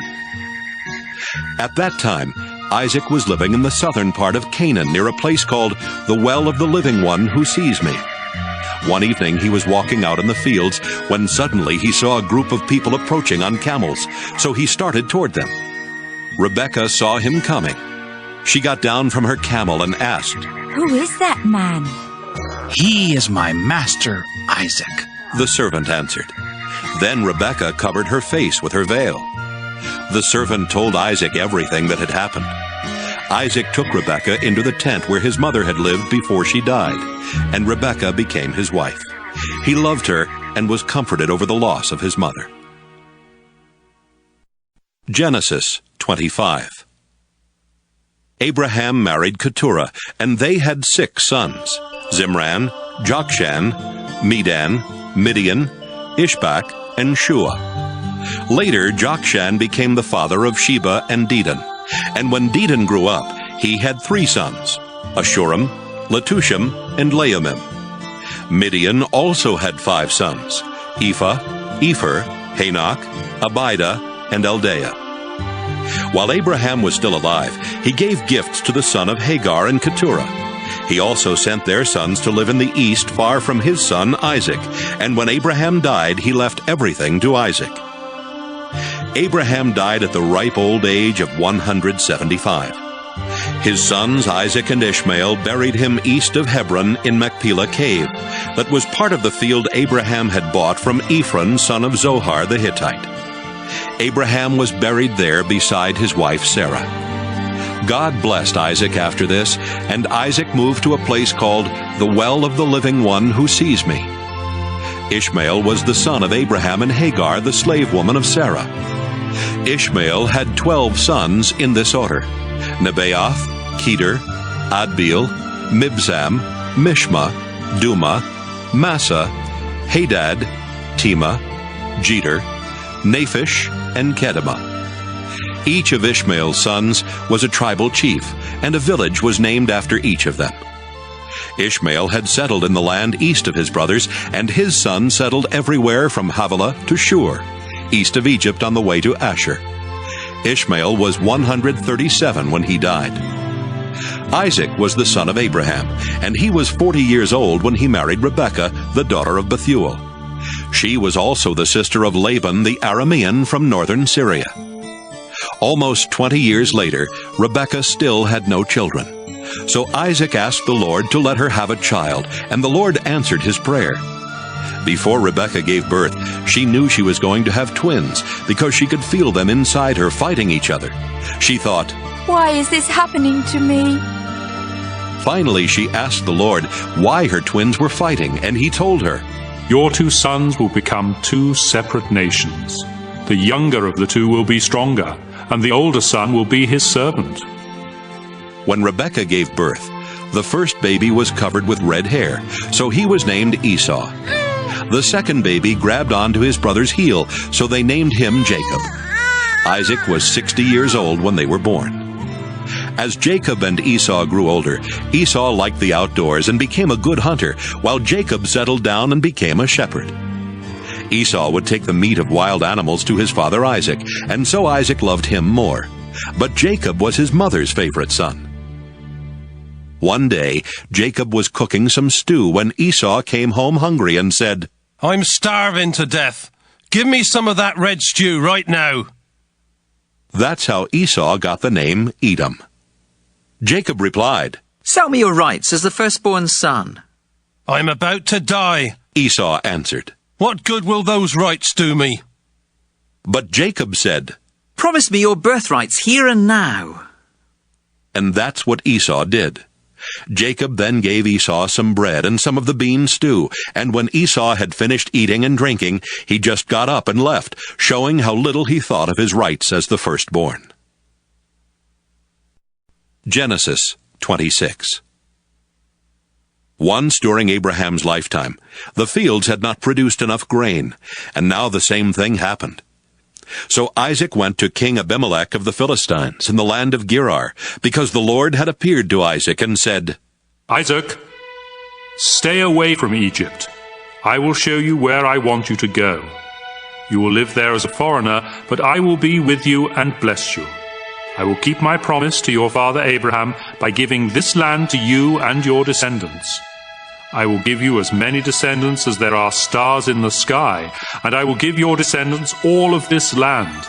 They will be a blessing to every nation on earth, because Abraham did everything I told him to do." Isaac moved to Gerar with his beautiful wife Rebekah. He was afraid that someone might kill him to get her, so he told everyone that Rebekah was his sister. After Isaac had been there a long time, King Abimelech looked out a window and saw Isaac hugging and kissing Rebekah. Abimelech called him in and said, "Rebekah must be your wife. Why did you say she is your sister?" "Because I thought someone would kill me," Isaac answered. "Don't you know what you've done?" Abimelech exclaimed. "If someone had slept with her, you would have made our whole nation guilty." Then Abimelech warned his people that anyone who even touched Isaac or Rebekah would be put to death. Isaac planted grain and had a good harvest that same year. The Lord blessed him, and Isaac was so successful that he became very rich. In fact, the Philistines were jealous of the large number of sheep, goats, and slaves that Isaac owned, and they stopped up the wells that Abraham's servants had dug before his death. Finally, Abimelech said, "Isaac, I want you to leave our country. You have become too powerful to stay here." Isaac left and settled in Gerar Valley, where he cleaned out those wells that the Philistines had stopped up. Isaac also gave each of the wells the same name that Abraham had given to them. While his servants were digging in the valley, they found a spring-fed well. But the shepherds of Gerar Valley quarreled with Isaac's shepherds and claimed the water belonged to them. So the well was named Quarrel, because they had quarreled with Isaac. Isaac's servants dug another well, and the shepherds also quarreled about it. So that well was named Jealous. Finally, they dug one more well. There was no quarreling this time, and the well was named Lots of Room, because the Lord had given them room and would make them very successful. Isaac went on to Beersheba, where the Lord appeared to him that night, and told him, "Don't be afraid. I am the God who was worshipped by your father Abraham, my servant. I will be with you and bless you.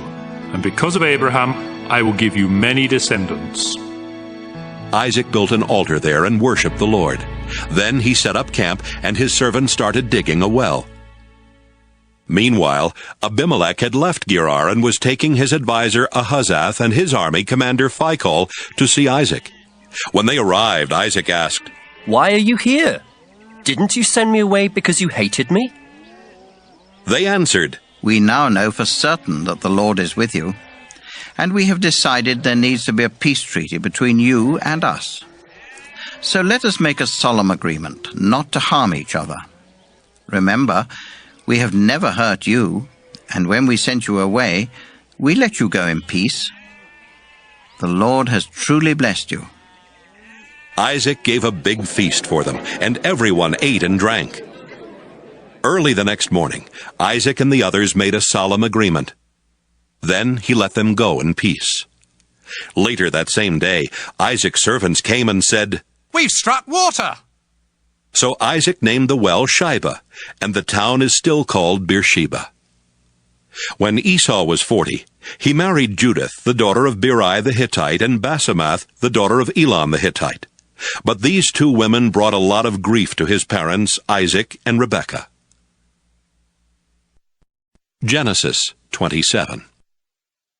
After Isaac had become old and almost blind, he called in his firstborn son Esau, who asked him, "Father, what can I do for you?"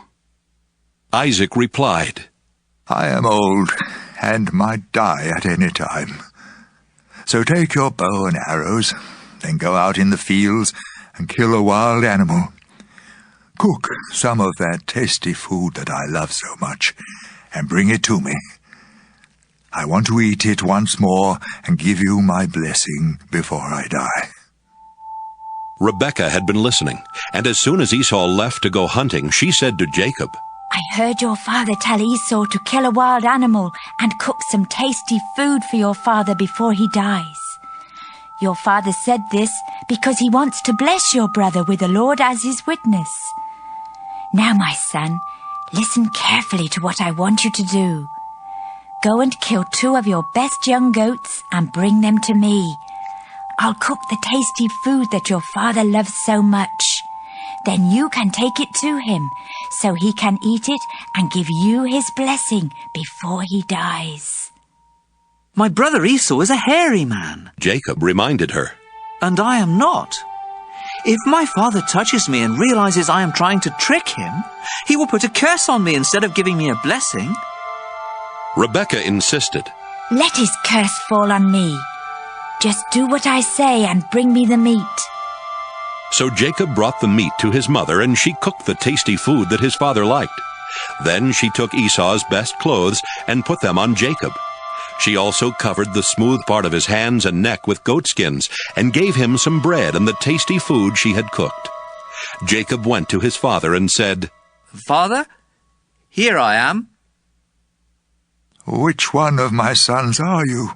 his father asked.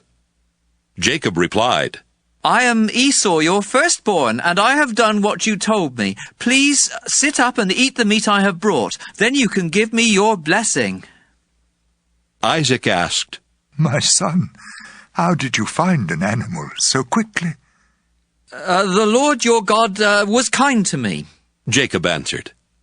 "My son," Isaac said, "come closer where I can touch you and find out if you really are Esau."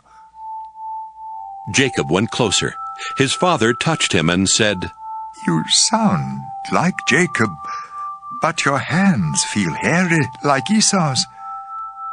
And so Isaac blessed Jacob, thinking he was Esau. Isaac asked, "Are you really my son Esau?" "Yes, I am," Jacob answered. So Isaac told him, "Serve me the wild meat, and I can give you my blessing." Jacob gave him some meat, and he ate it. He also gave him some wine, and he drank it. Then Isaac said, "Son, come over here and kiss me." While Jacob was kissing him, Isaac caught the smell of his clothes and said, "The smell of my son is like a field the Lord has blessed. God will bless you, my son, with dew from heaven and with fertile fields, rich with grain and grapes. Nations will be your servants and bow down to you. You will rule over your brothers, and they will kneel at your feet. Anyone who curses you will be cursed. Anyone who blesses you will be blessed. Right after Isaac had given Jacob his blessing and Jacob had gone, Esau came back from hunting. He cooked the tasty food, brought it to his father, and said, "Father, please sit up and eat the meat I brought you, so you can give me your blessing." "Who are you?" Isaac asked. "I am Esau, your firstborn son." Isaac started trembling and said, "Then who brought me some wild meat right before you came in? I ate it and gave him a blessing that cannot be taken back." Esau cried loudly and begged, "Father, give me a blessing too." Isaac answered, "Your brother tricked me and stole your blessing." Esau replied, "My brother deserves the name Jacob, because he has already cheated me twice. The first time he cheated me out of my rights as the firstborn son, and now he has cheated me out of my blessing."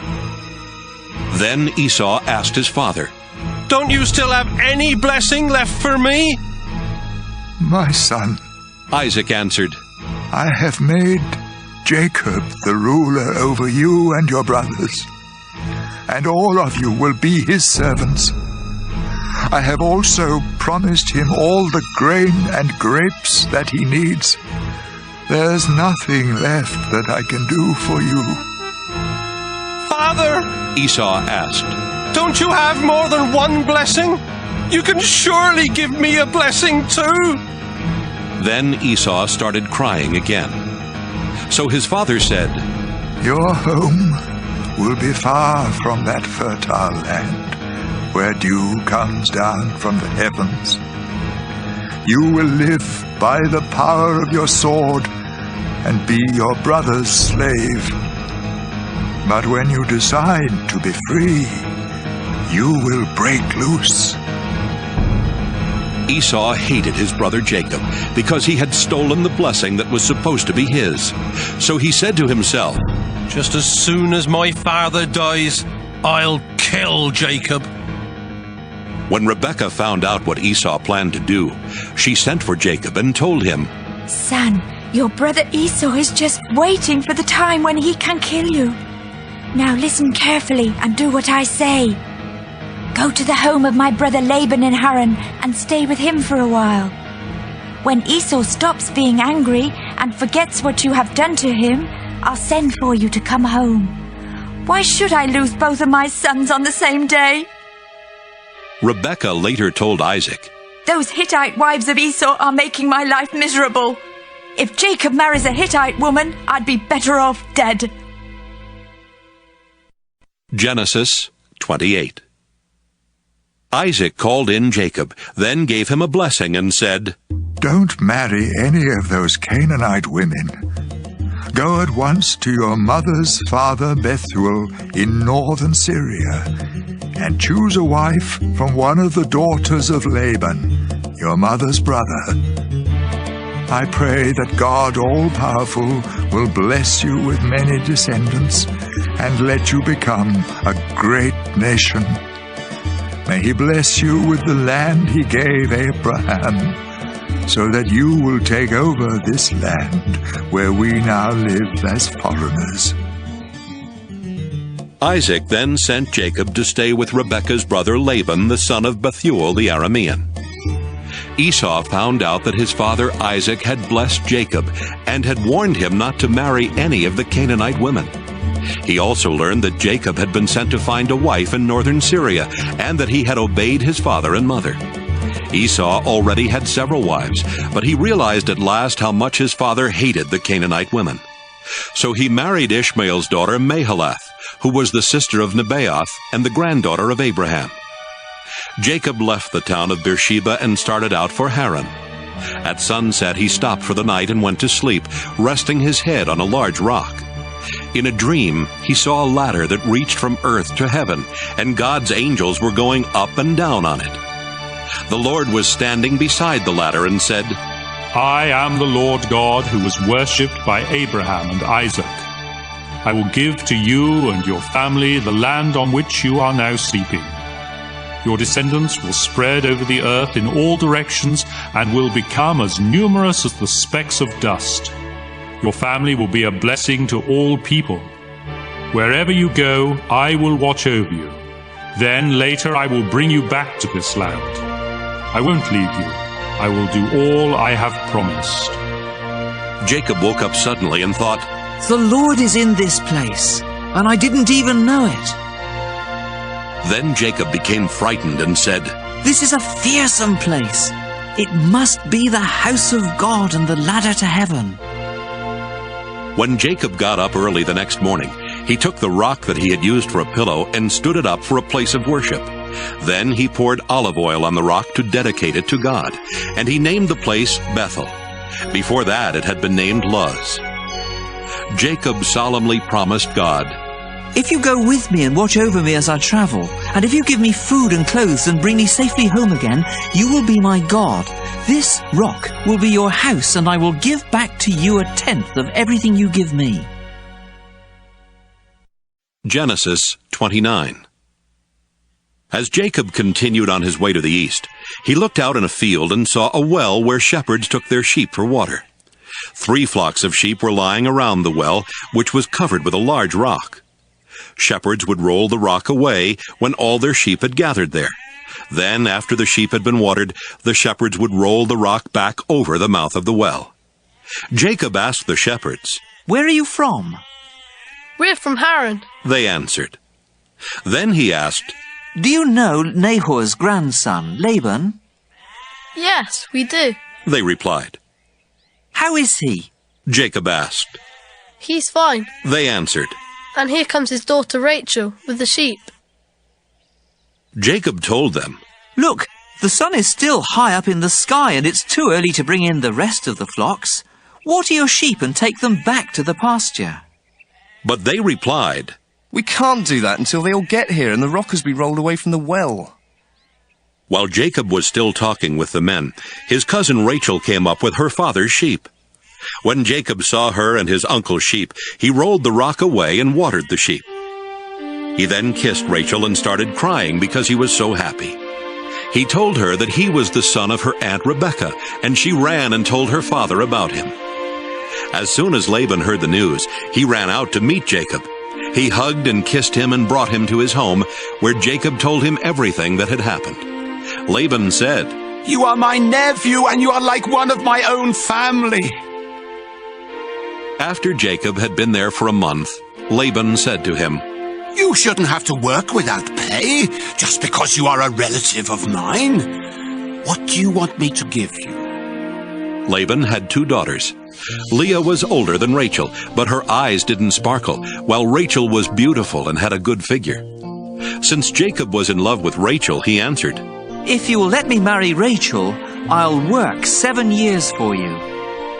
Laban replied, It's better for me to let you marry Rachel than for someone else to have her. So stay and work for me. Jacob worked 7 years for Laban, but the time seemed like only a few days because he loved Rachel so much. Jacob said to Laban, The time is up, and I want to marry Rachel now. So Laban gave a big feast and invited all their neighbors. But that evening, he brought Leah to Jacob, who married her and spent the night with her. Laban also gave Zilpah to Leah as her servant woman. The next morning, Jacob found out that he had married Leah, and he asked Laban, Why did you do this to me? Didn't I work to get Rachel?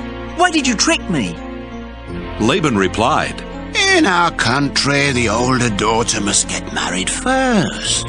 After you spend this week with Leah, you may also marry Rachel. But you will have to work for me another 7 years. At the end of the week of celebration, Laban let Jacob marry Rachel, and he gave her his servant woman Bilhah. Jacob loved Rachel more than he did Leah, but he had to work another 7 years for Laban. The Lord knew that Jacob loved Rachel more than he did Leah, and so he gave children to Leah, but not to Rachel. Leah gave birth to a son and named him Reuben, because she said, "The Lord has taken away my sorrow. Now my husband will love me more than he does Rachel." She had a second son and named him Simeon, because she said, "The Lord has heard that my husband doesn't love me." When Leah's third son was born, she said, "Now my husband will hold me close." So this son was named Levi. She had one more son and named him Judah, because she said, "I'll praise the Lord." Genesis 30. Rachel was very jealous of Leah for having children, and she said to Jacob, "I'll die if you don't give me some children." But Jacob became upset with Rachel and answered, Don't blame me. I'm not God. Here, take my servant Bilhah. Rachel told him. Have children by her, and I'll let them be born on my knees, to show that they are mine. Then Rachel let Jacob marry Bilhah, and they had a son. Rachel named him Dan, because she said, God has answered my prayers. He has judged me and given me a son. When Bilhah and Jacob had a second son, Rachel said, I've struggled hard with my sister, and I've won. So she named the boy Naphtali. When Leah realized she could not have any more children, she let Jacob marry her servant Zilpah, and they had a son. "I'm really lucky," Leah said, and she named the boy Gad. When they had another son, Leah exclaimed, "I'm happy now, and all the women will say how happy I am." So she named him Asher. During the time of the wheat harvest, Reuben found some love flowers and took them to his mother Leah. Rachel asked Leah for some of them, but Leah said, "It's bad enough that you stole my husband. Now you want my son's love flowers too." All right. Rachel answered, Let me have the flowers, and you can sleep with Jacob tonight. That evening, when Jacob came in from the fields, Leah told him, "You're sleeping with me tonight. I hired you with my son's love flowers."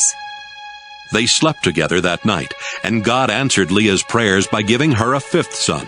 Leah shouted, "God has rewarded me for letting Jacob marry my servant." And she named the boy Issachar. When Leah had another son, she exclaimed, "God has given me a wonderful gift, and my husband will praise me for giving him 6 sons." So she named the boy Zebulun. Later, Leah had a daughter and named her Dinah. Finally, God remembered Rachel. He answered her prayer by giving her a son. God has taken away my disgrace. She said, I'll name the boy Joseph, and I'll pray that the Lord will give me another son. After Joseph was born, Jacob said to Laban, Release me from our agreement and let me return to my own country. You know how hard I've worked for you, so let me take my wives and children and leave. But Laban told him, If you really are my friend, stay on, and I'll pay whatever you ask. I'm sure the Lord has blessed me because of you. Jacob answered, You've seen how hard I've worked for you, and you know how your flocks and herds have grown under my care. You didn't have much before I came, but the Lord has blessed everything I have ever done for you. Now it's time for me to start looking out for my own family.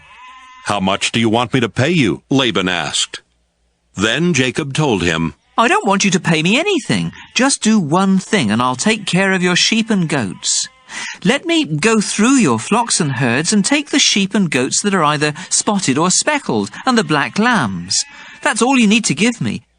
In the future, you can easily find out if I've been honest. Just look and see if my animals are either spotted or speckled, or if the lambs are black. If they aren't, they've been stolen from you. I agree to that, was Laban's response. Before the end of the day, Laban had separated his spotted and speckled animals and the black lambs from the others, and had put his sons in charge of them. Then Laban made Jacob keep the rest of the sheep and goats at a distance of 3 days' journey. Jacob cut branches from some poplar trees and from some almond and evergreen trees. He peeled off part of the bark and made the branches look spotted and speckled. Then he put the branches where the sheep and goats would see them while they were drinking from the water trough. The goats mated there in front of the branches, and their young were spotted and speckled. Some of the sheep that Jacob was keeping for Laban were already spotted, and when the others were ready to mate, he made sure that they faced in the direction of the spotted and black ones. In this way, Jacob built up a flock of sheep for himself and did not put them with the other sheep.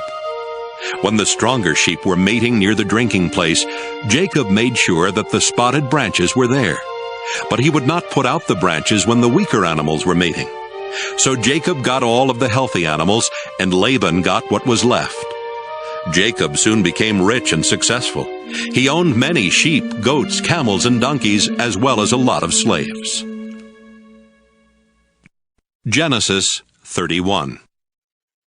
Jacob heard that Laban's sons were complaining. Jacob is now a rich man, and he got everything he owns from our father. Jacob also noticed that Laban was not as friendly as he had been before. One day the Lord said, Jacob, go back to your relatives in the land of your ancestors, and I will bless you. Jacob sent for Rachel and Leah to meet him in the field where he kept his sheep, and he told them, Your father isn't as friendly with me as he used to be, but the God my ancestors worshipped has been on my side. You know that I have worked hard for your father, and that he keeps cheating me by changing my wages time after time. But God has protected me. When your father said the speckled sheep would be my wages, all of them were speckled. And when he said the spotted ones would be mine, all of them were spotted. That's how God has taken sheep and goats from your father and given them to me. Once, when the flocks were mating, I dreamt that all the rams were either spotted or speckled. Then God's angel called me by name. I answered, and he said, Notice that all the rams are either spotted or speckled. I know everything Laban is doing to you, and I am the God you worshipped at Bethel when you poured olive oil on a rock and made a promise to me. Leave here right away and return to the land where you were born. Rachel and Leah said to Jacob, There's nothing left for us to inherit from our father. He treats us like foreigners, and has even cheated us out of the bride price that should have been ours. Now do whatever God tells you to do. Even the property God took from our father and gave to you really belongs to us and our children. Then Jacob, his wives, and his children got on camels and left for the home of his father Isaac in Canaan.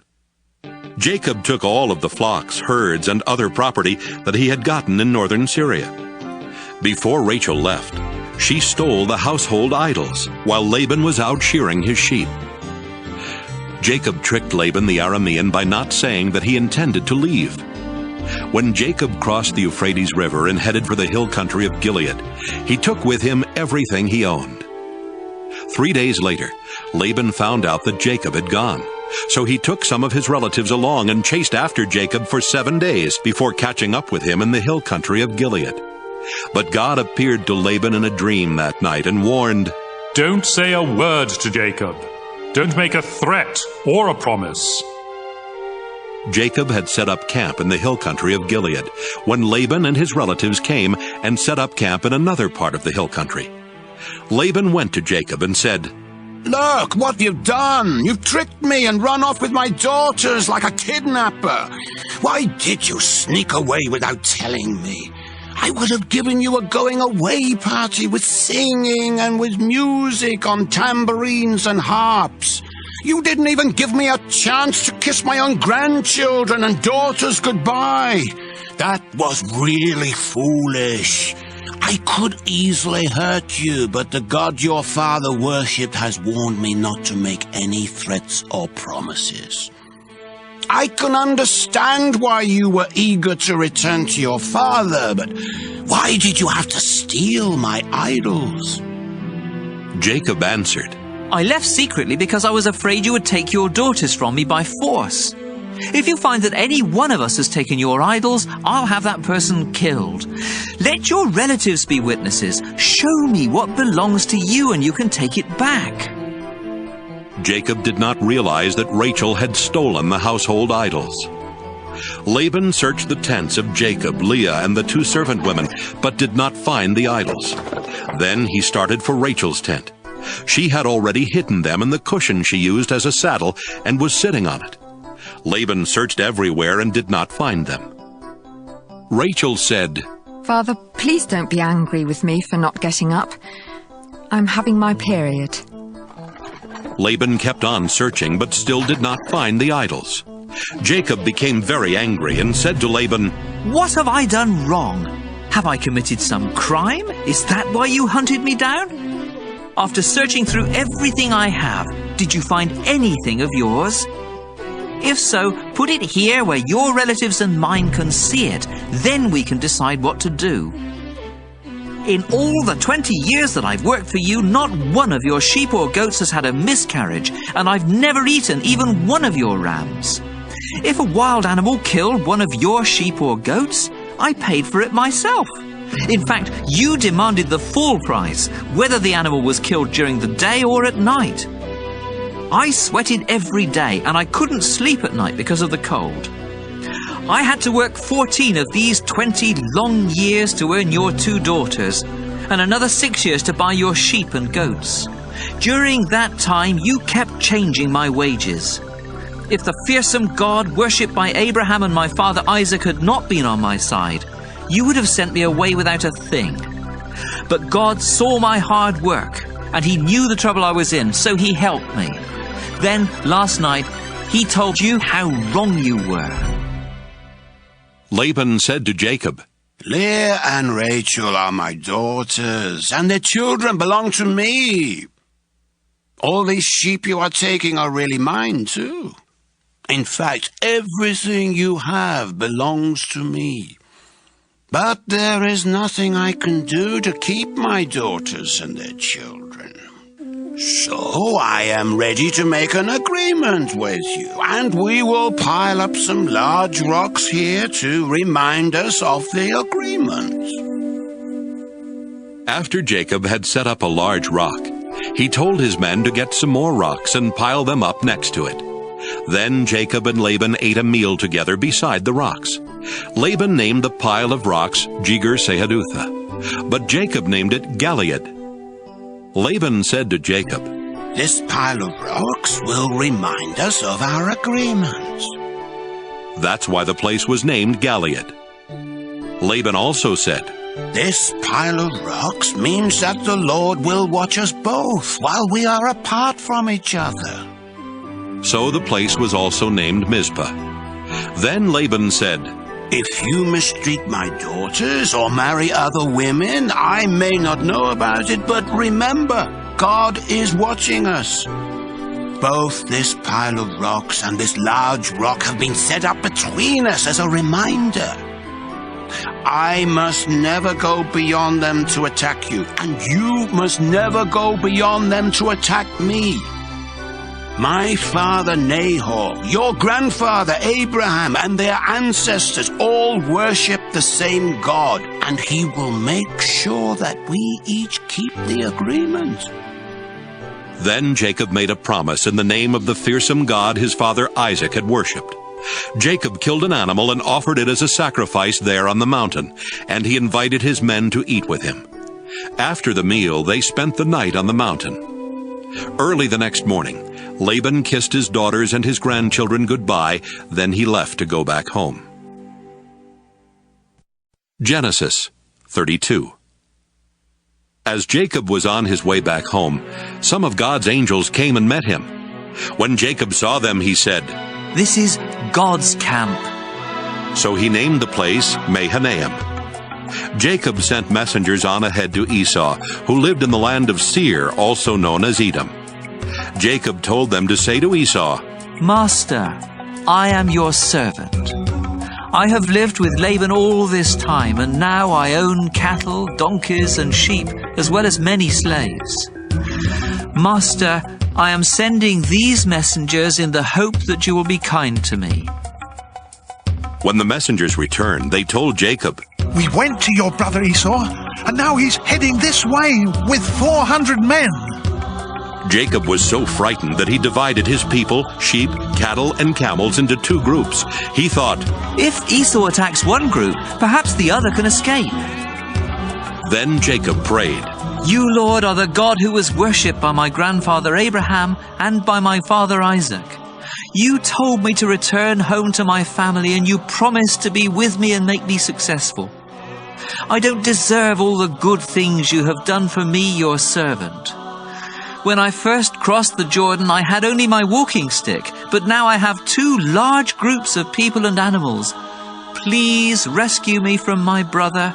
I am afraid he will come and attack not only me, but my wives and children as well. But you have promised that I would be a success, and that someday it will be as hard to count my descendants as it is to count the stars in the sky." After Jacob had spent the night there, he chose some animals as gifts for Esau: 200 female goats and 20 males, 200 female sheep and 20 males, 30 female camels with their young, 40 cows and 10 bulls, and 20 female donkeys and 10 males. Jacob put servants in charge of each herd and told them, "Go ahead of me and keep a space between each herd." Then he said to the servant in charge of the first herd, "When Esau meets you, he will ask whose servant you are. He will want to know where you are going and who owns those animals in front of you. So tell him they belong to your servant Jacob, who is coming this way. He is sending them as a gift to his master Esau." Jacob also told the men in charge of the second and third herds and those who followed to say the same thing when they met Esau. And Jacob told them to be sure to say that he was right behind them. Jacob hoped the gifts would make Esau friendly, so Esau would be glad to see him when they met. Jacob's men took the gifts on ahead of him, but he spent the night in camp. Jacob got up in the middle of the night and took his wives, his 11 children, and everything he owned across to the other side of the Jabbok River for safety. Afterwards, Jacob went back and spent the rest of the night alone. A man came and fought with Jacob until just before daybreak. When the man saw that he could not win, he struck Jacob on the hip and threw it out of joint. They kept on wrestling until the man said, "Let go of me. It's almost daylight."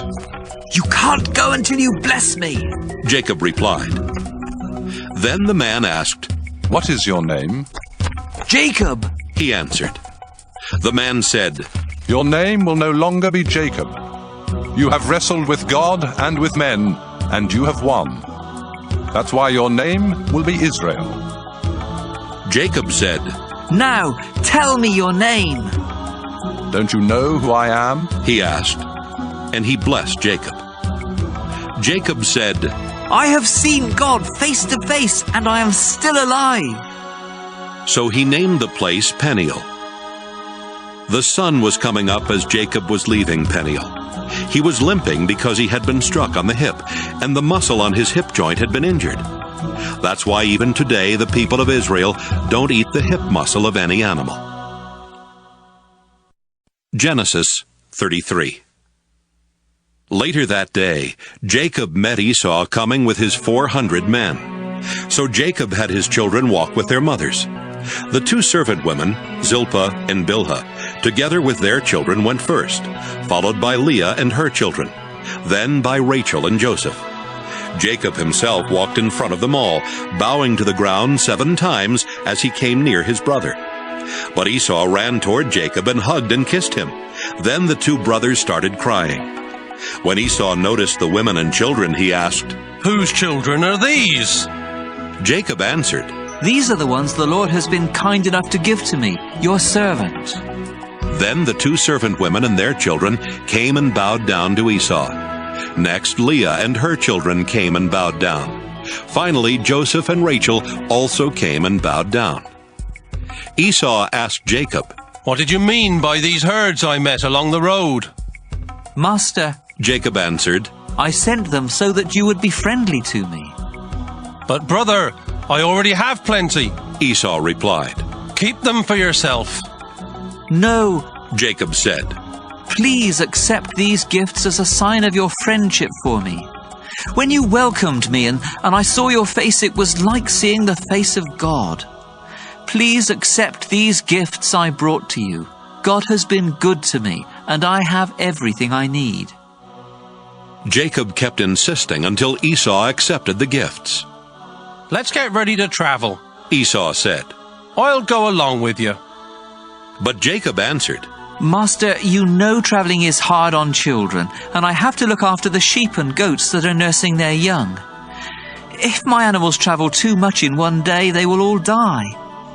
Why don't you go on ahead and let me travel along slowly with the children, the herds and the flocks?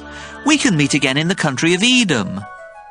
Esau replied, "Let me leave some of my men with you." "You don't have to do that," Jacob answered. "I am happy simply knowing that you are friendly to me." So Esau left for Edom. But Jacob went to Succoth, where he built a house for himself and set up shelters for his animals. That's why the place is called Succoth. After leaving northern Syria, Jacob arrived safely at Shechem in Canaan and set up camp outside the city. The land where he camped was owned by the descendants of Hamor, the father of Shechem. So Jacob paid them 100 pieces of silver for the property. Then he set up his tents and built an altar there to honor the God of Israel. Genesis 34. Dinah, the daughter of Jacob and Leah, went to visit some of the women who lived there. She was seen by Hamor's son Shechem, the leader of the Hivites, and he grabbed her and raped her. But Shechem was attracted to Dinah, so he told her how much he loved her. He even asked his father to get her for his wife. Meanwhile, Jacob heard what had happened. But his sons were out in the fields with the cattle, so he did not do anything at the time. Hamor arrived at Jacob's home just as Jacob's sons were coming in from work. When they learned that their sister had been raped, they became furiously angry. Nothing is more disgraceful than rape, and it should not be tolerated in Israel. Hamor said to Jacob and his sons, "My son Shechem really loves Dinah. Please, let him marry her. Why don't you start letting your families marry into our families, and ours marry into yours? You can share this land with us. Move freely about until you find the property you want. Then buy it and settle down here." Shechem added, "Do this favor for me, and I'll give whatever you want. Ask anything, no matter how expensive. I'll do anything. Just let me marry Dinah." Jacob's sons wanted to get even with Shechem and his father because of what had happened to their sister. So they tricked them by saying, "You're not circumcised. It would be a disgrace for us to let you marry Dinah now. But we will let you marry her if you and the other men in your tribe get circumcised. Then your families can marry into ours, and ours can marry into yours, and we can live together like one nation. But if you don't agree to get circumcised, we'll take Dinah and leave this place." Hamor and Shechem liked what was said. Shechem was the most respected person in his family, and he was so in love with Dinah that he hurried off to get everything done. The two men met with the other leaders of their city and told them, "These people really are friendly. Why not let them move freely about until they find the property they want? There's enough land here for them and for us. Then our families can marry into theirs, and theirs can marry into ours." We have to do only one thing before they'll agree to stay here and become one nation with us. Our men will have to be circumcised like their men. Just think, we'll get their property as well as their flocks and herds. All we have to do is to agree, and they'll live here with us. Every grown man followed this advice and got circumcised. 3 days later, the men who had been circumcised were still weak from pain.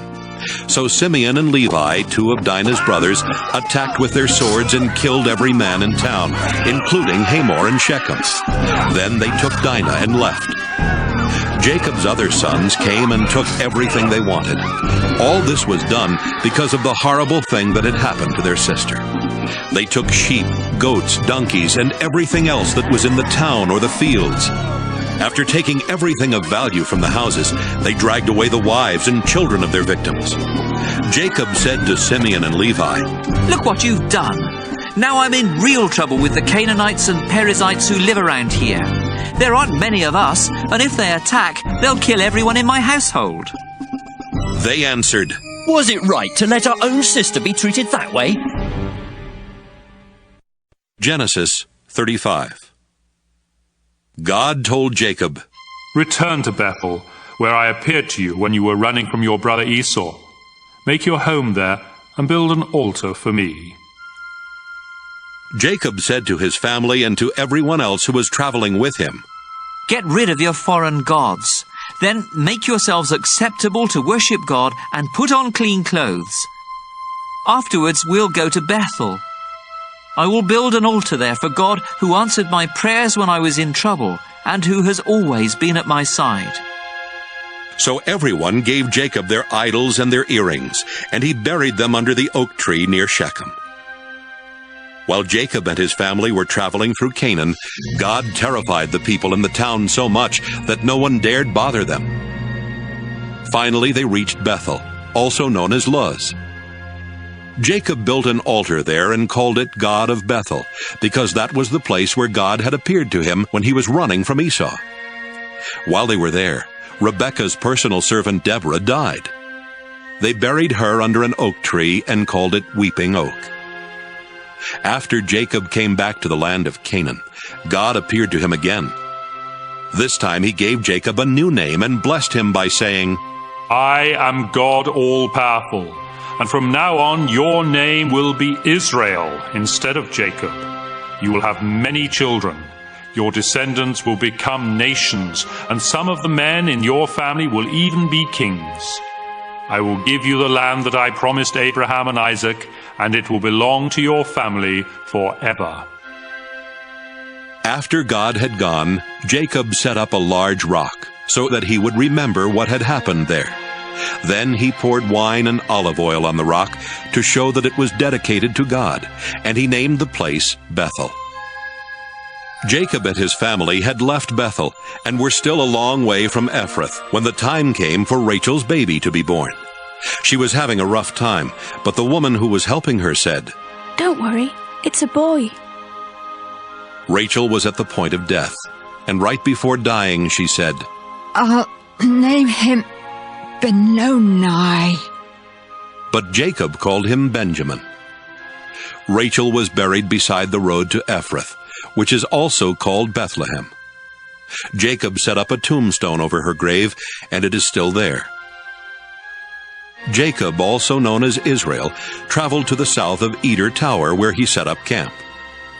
During their time there, Jacob's oldest son Reuben slept with Bilhah, who was one of Jacob's other wives, and Jacob found out about it. Jacob had 12 sons while living in northern Syria. His firstborn Reuben was the son of Leah, who later gave birth to Simeon, Levi, Judah, Issachar, and Zebulun. Leah's servant Zilpah had 2 sons, Gad and Asher. Jacob and his wife Rachel had Joseph and Benjamin. Rachel's servant woman Bilhah had 2 more sons, Dan and Naphtali. Jacob went to his father Isaac at Hebron, also called Mamre or Kiriath Arba, where Isaac's father Abraham had lived as a foreigner. Isaac died at the ripe old age of 180. Then his sons Esau and Jacob buried him. Genesis 36. Esau, also known as Edom, had many descendants. He married 3 Canaanite women. The first was Adah, the daughter of Elam the Hittite. The second was Oholibamah, the daughter of Anah and the granddaughter of Zibeon the Hivite. The third was Basemath, who was Ishmael's daughter and Nebaioth's sister. Esau and his 3 wives had 5 sons while in Canaan. Adah's son was Eliphaz. Basemath's son was Reuel. Oholibamah's 3 sons were Jeush, Jalam, and Korah.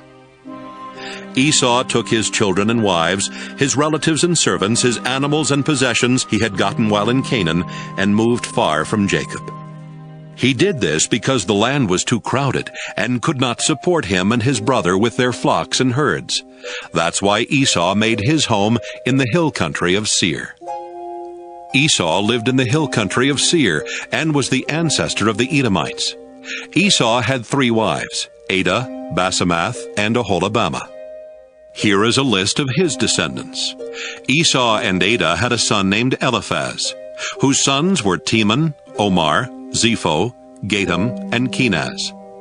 Timnah was the other wife of Esau's son Eliphaz, and she had a son named Amalek. Esau and Basemath had a son named Reuel, whose sons were Nahath, Zerah, Shammah, and Mizah. Esau and Aholibamah had 3 sons, Jeush, Jalam, and Korah.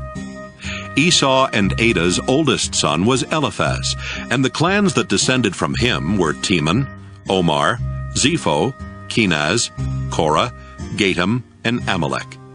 These and Esau's other descendants lived in the land of Edom. The clans that descended from Esau and Basemath's son Reuel were Nahath, Zerah, Shammah, and Mizah. The clans that descended from Esau and Aholibamah, the daughter of Anah, were Jeush, Jalam, and Korah. All of these clans descended from Esau, who was known as Edom. Seir was from the Horite tribe that lived in Edom before the time of Esau. The clans that had descended from him were Lotan, Shobal, Zibeon, Anah, Dishon, Ezer, and Dishan. Lotan's sons were Hori and Heman. His sister was Timnah. Shobal's sons were Alvan, Manahath, Ebal, Shepho, and Onam. Zibeon's sons were Aya and Anah, the same Anah who found an oasis in the desert while taking the donkeys of his father out to pasture. Anah's children were Dishon and Aholibamah. Dishon's sons were Hemdan, Eshban, Ithran, and Kiran. Ezer's sons were Bilhan, Zaavan, and Achan. Dishan's sons were Uz and Aram. The clans of the Horites were Lotan, Shobal, Zibeon, Anah, Dishon, Ezer, and Dishan, and they lived in the land of Seir. Before there were kings in Israel, the following kings ruled Edom one after another: Bela, son of Beor, from Dinhabah; Jobab, son of Zerah, from Basra; Husham, from the land of Teman; Hadad, son of Bedad, from Avith. Bedad had defeated the Midianites in Moab; Samlah, from Masrekah; Shaul, from the city of Rehoboth on the Euphrates River; Baal-Hanan, son of Akbor; Hadar, from the city of Pau. His wife Mehetabel was the daughter of Matred and the granddaughter of Mezahab. The clans that descended from Esau took their names from their families and the places where they lived. They are Timnah, Alva, Jethath, Aholibamah, Elah, Pinon, Kenaz, Teman, Mibzar, Magdiel, and Iram. These clans descended from Esau, who was known as Edom, the father of the Edomites. They took their names from the places where they settled. Genesis 37. Jacob lived in the land of Canaan, where his father Isaac had lived, and this is the story of his family. When Jacob's son Joseph was 17 years old, he took care of the sheep with his brothers, the sons of Bilhah and Zilpah. But he was always telling his father all sorts of bad things about his brothers. Jacob loved Joseph more than he did any of his other sons, because Joseph was born after Jacob was very old. Jacob had given Joseph a fancy coat to show that he was his favorite son, and so Joseph's brothers hated him and would not be friendly to him. One day, Joseph told his brothers what he had dreamed, and they hated him even more. Joseph said, "Let me tell you about my dream. We were out in the field, tying up bundles of wheat. Suddenly, my bundle stood up, and your bundles gathered round and bowed down to it." His brothers asked, "Do you really think you're going to be king and rule over us?" Now they hated Joseph more than ever because of what he had said about his dream. Joseph later had another dream, and he told his brothers, "Listen to what else I dreamed. The sun, the moon, and 11 stars bowed down to me." When he told his father about this dream, his father became angry and said, "What's that supposed to mean? Are your mother and I and your brothers all going to come and bow down in front of you?" Joseph's brothers were jealous of him, but his father kept wondering about the dream. One day when Joseph's brothers had taken the sheep to a pasture near Shechem, his father Jacob said to him, "I want you to go to your brothers. They are with the sheep near Shechem." "Yes, sir," Joseph answered. His father said, Go and find out how your brothers and the sheep are doing. Then come back and let me know. So he sent him from Hebron Valley. Joseph was near Shechem and wandering through the fields when a man asked, What are you looking for? Joseph answered, I'm looking for my brothers who are watching the sheep. Can you tell me where they are? They're not here anymore, the man replied. I overheard them say they were going to Dothan. Joseph left and found his brothers in Dothan. But before he got there, they saw him coming and made plans to kill him. They said to one another, Look, here comes the hero of those dreams. Let's kill him and throw him into a pit and say that some wild animal ate him. Then we'll see what happens to those dreams.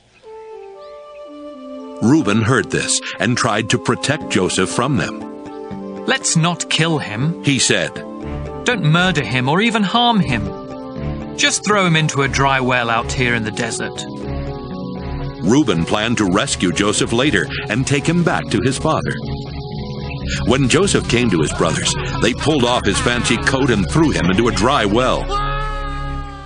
As Joseph's brothers sat down to eat, they looked up and saw a caravan of Ishmaelites coming from Gilead.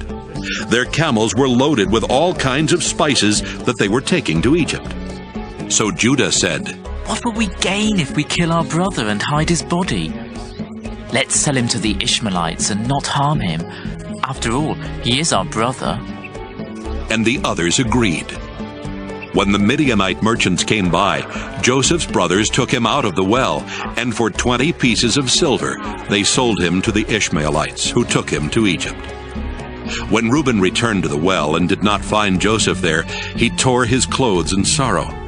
Then he went back to his brothers and said, The boy is gone! What am I going to do?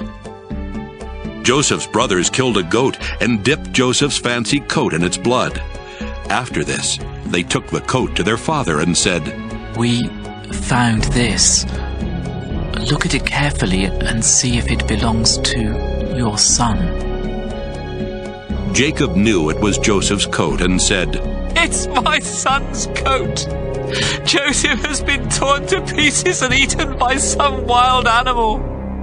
Jacob mourned for Joseph a long time, and to show his sorrow, he tore his clothes and wore sackcloth. All of Jacob's children came to comfort him, but he refused to be comforted. No, he said, I will go to my grave mourning for my son. So Jacob kept on grieving. Meanwhile, the Midianites had sold Joseph in Egypt to a man named Potiphar, who was the king's official in charge of the palace guard. Genesis 38. About that time, Judah left his brothers in the hill country and went to live near his friend Hira in the town of Adullam. While there, he met the daughter of Shua, a Canaanite man. Judah married her, and they had 3 sons. He named the first one She named the next one Onan. The third one was born when Judah was in Kezib, and she named him Shelah. Later, Judah chose Tamar as a wife for his oldest son. But was very evil, and the Lord took his life. So Judah told Onan, It's your duty to marry Tamar and have a child for your brother. Onan knew the child would not be his, and when he had sex with Tamar, he made sure that she would not get pregnant. The Lord wasn't pleased with Onan and took his life too. Judah did not want the same thing to happen to his son Shelah, and he told Tamar, Go home to your father and live there as a widow until my son Shelah is grown. So Tamar went to live with her father. Some years later, Judah's wife died, and he mourned for her. He then went with his friend Hira to the town of Timnah, where his sheep were being sheared. Tamar found out that her father-in-law Judah was going to Timnah to shear his sheep. She also realized that Shelah was now a grown man, but she had not been allowed to marry him. So she decided to dress in something other than her widow's clothes and to cover her face with a veil. After this, she sat outside the town of Enaim on the road to Timnah. When Judah came along, he did not recognize her because of the veil.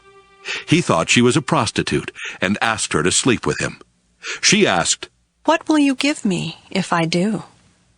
"One of my young goats." He answered. "What will you give me to keep until you send the goat?" She asked. "What do you want?" He asked in return.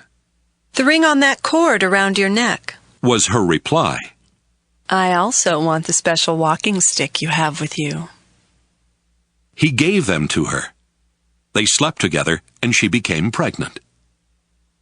After returning home, Tamar took off the veil and dressed in her widow's clothes again. Judah had his friend Hira take a goat to the woman, so he could get back the ring and walking stick, but she wasn't there. Hira asked the people of Enaim, "Where is the prostitute who sat along the road outside your town?" "There's never been one here," they answered. Hira went back and told Judah, "I couldn't find the woman, and the people of Enaim said no prostitute had ever been there."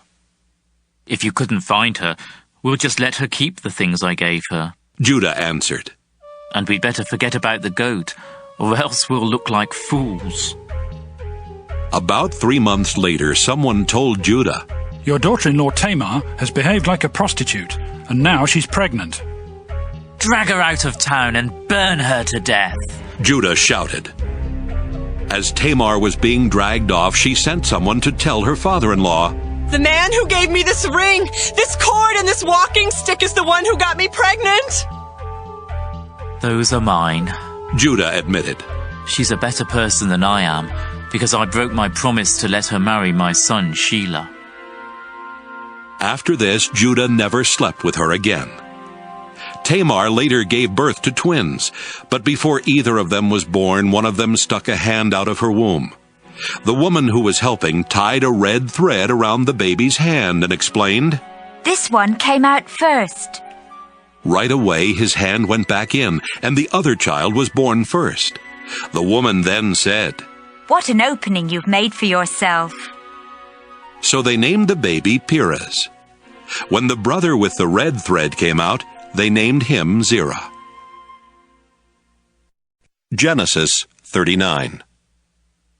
The Ishmaelites took Joseph to Egypt and sold him to Potiphar, the king's official in charge of the palace guard.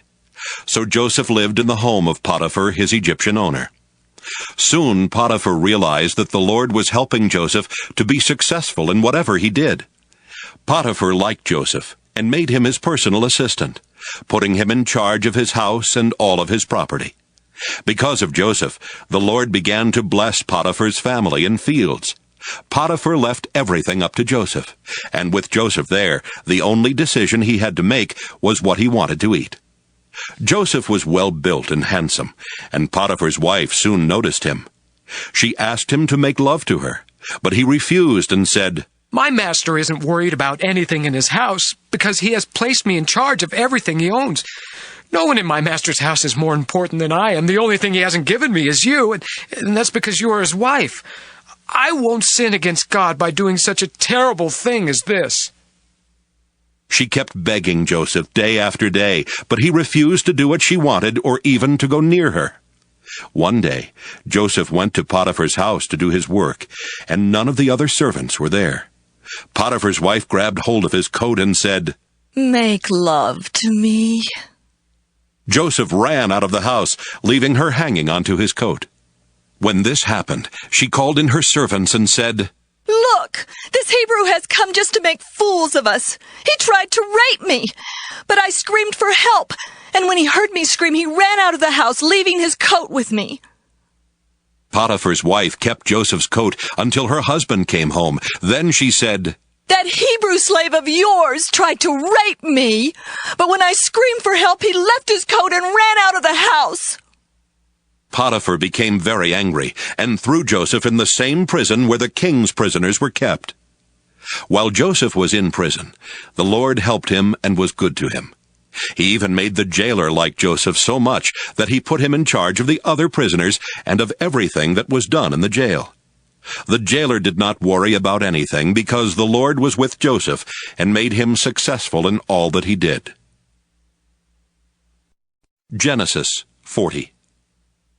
While Joseph was in prison, both the king's personal servant and his chief cook made the king angry, So he had them thrown into the same prison with Joseph. They spent a long time in prison, and Potiphar, the official in charge of the palace guard, made Joseph their servant. One night, each of the two men had a dream, but their dreams had different meanings.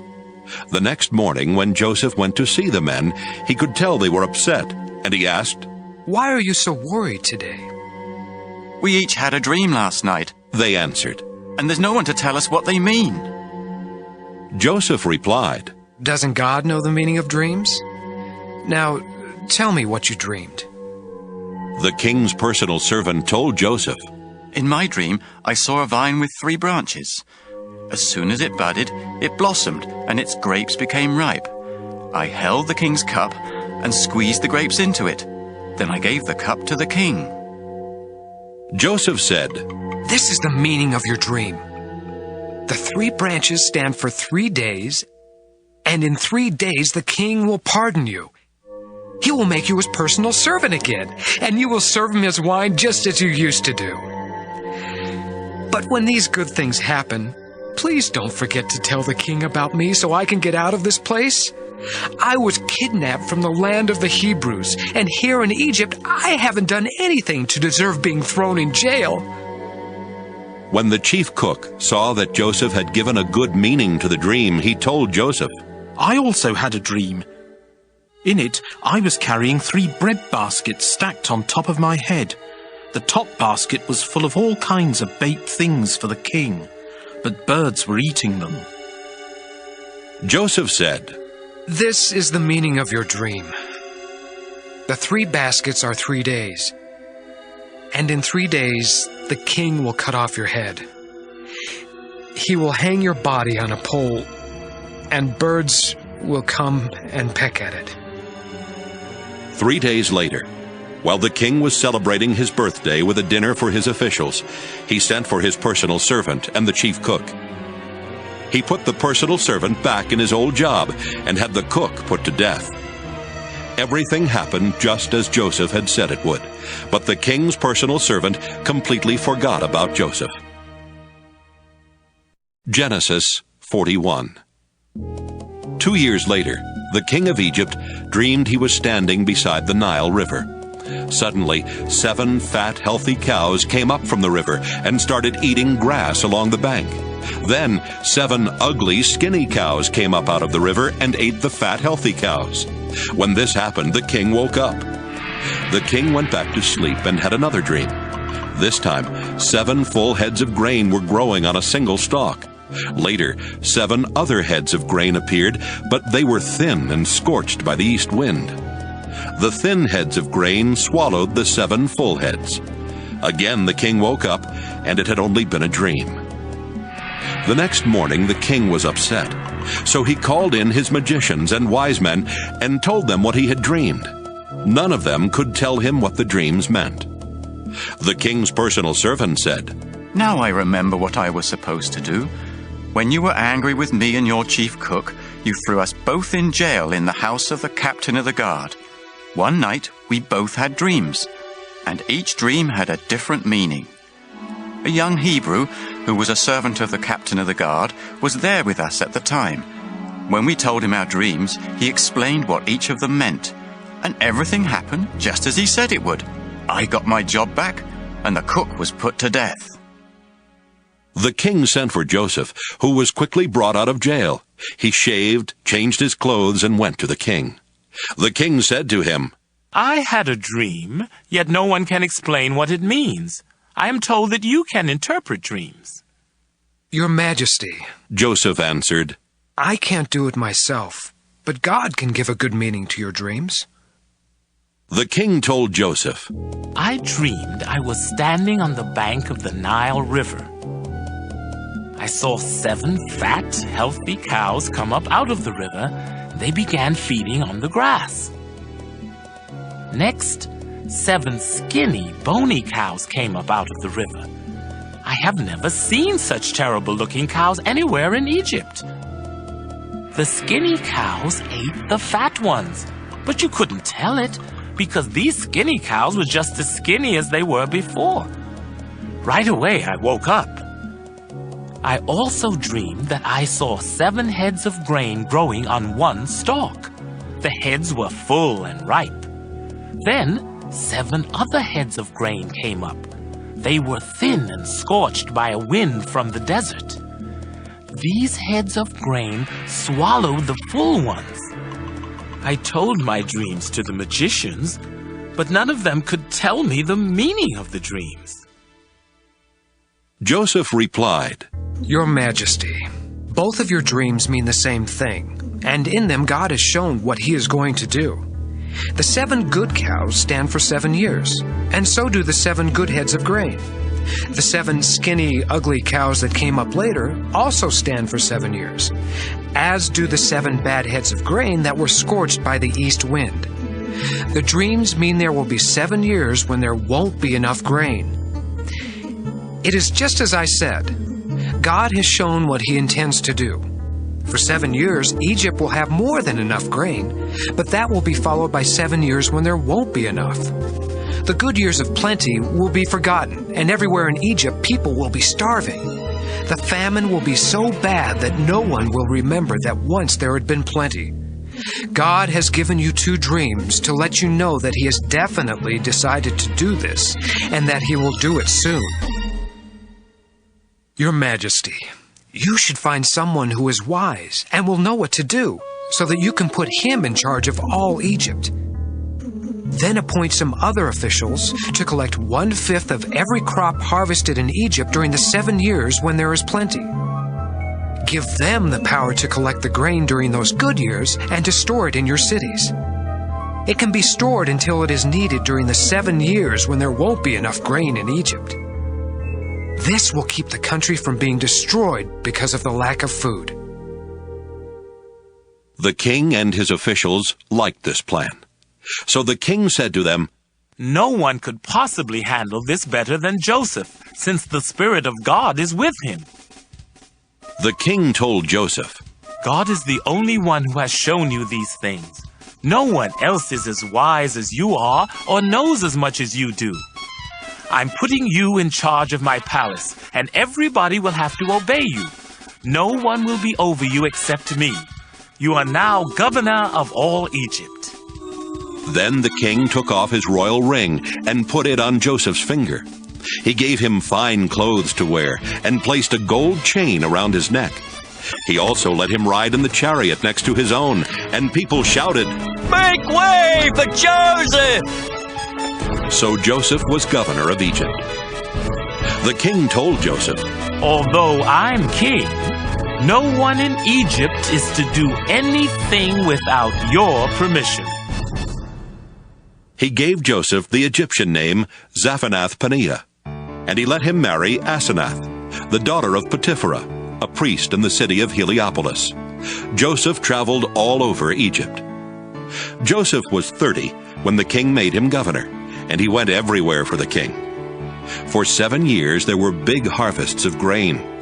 Joseph collected and stored up the extra grain in the cities of Egypt near the fields where it was harvested. In fact, there was so much grain that they stopped keeping record, because it was like counting the grains of sand along the beach. Joseph and his wife had 2 sons before the famine began. Their first son was named Manasseh, which means, God has let me forget all my troubles and my family back home. His second son was named Ephraim, which means, God has made me a success in the land where I suffered. Egypt's 7 years of plenty came to an end, and the 7 years of famine began, just as Joseph had said. There was not enough food in other countries, but all over Egypt there was plenty. When the famine finally struck Egypt, the people asked the king for food, but he said, Go to Joseph and do what he tells you to do. The famine became bad everywhere in Egypt. So Joseph opened the storehouses and sold the grain to the Egyptians. People from all over the world came to Egypt because the famine was severe in their countries. Genesis 42. When Jacob found out there was grain in Egypt, he said to his sons, Why are you just sitting here, staring at one another? I have heard there is grain in Egypt. Now go down and buy some so we won't starve to death. 10 of Joseph's brothers went to Egypt to buy grain. But Jacob did not send Joseph's younger brother Benjamin with them. He was afraid that something might happen to him. So Jacob's sons joined others from Canaan who were going to Egypt because of the terrible famine.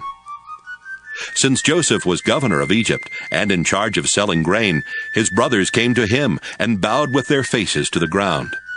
They did not recognize Joseph, but right away he knew who they were, though he pretended not to know. Instead, he spoke harshly and asked, "Where do you come from?" "From the land of Canaan," they answered. "We've come here to buy grain." Joseph remembered what he had dreamed about them and said, "You're spies! You've come here to find out where our country is weak." "No, sir," they replied. "We're your servants, and we have only come to buy grain. We're honest men, and we come from the same family. We're not spies." "That isn't so," Joseph insisted. "You've come here to find out where our country is weak." But they explained, "Sir, we come from a family of 12 brothers.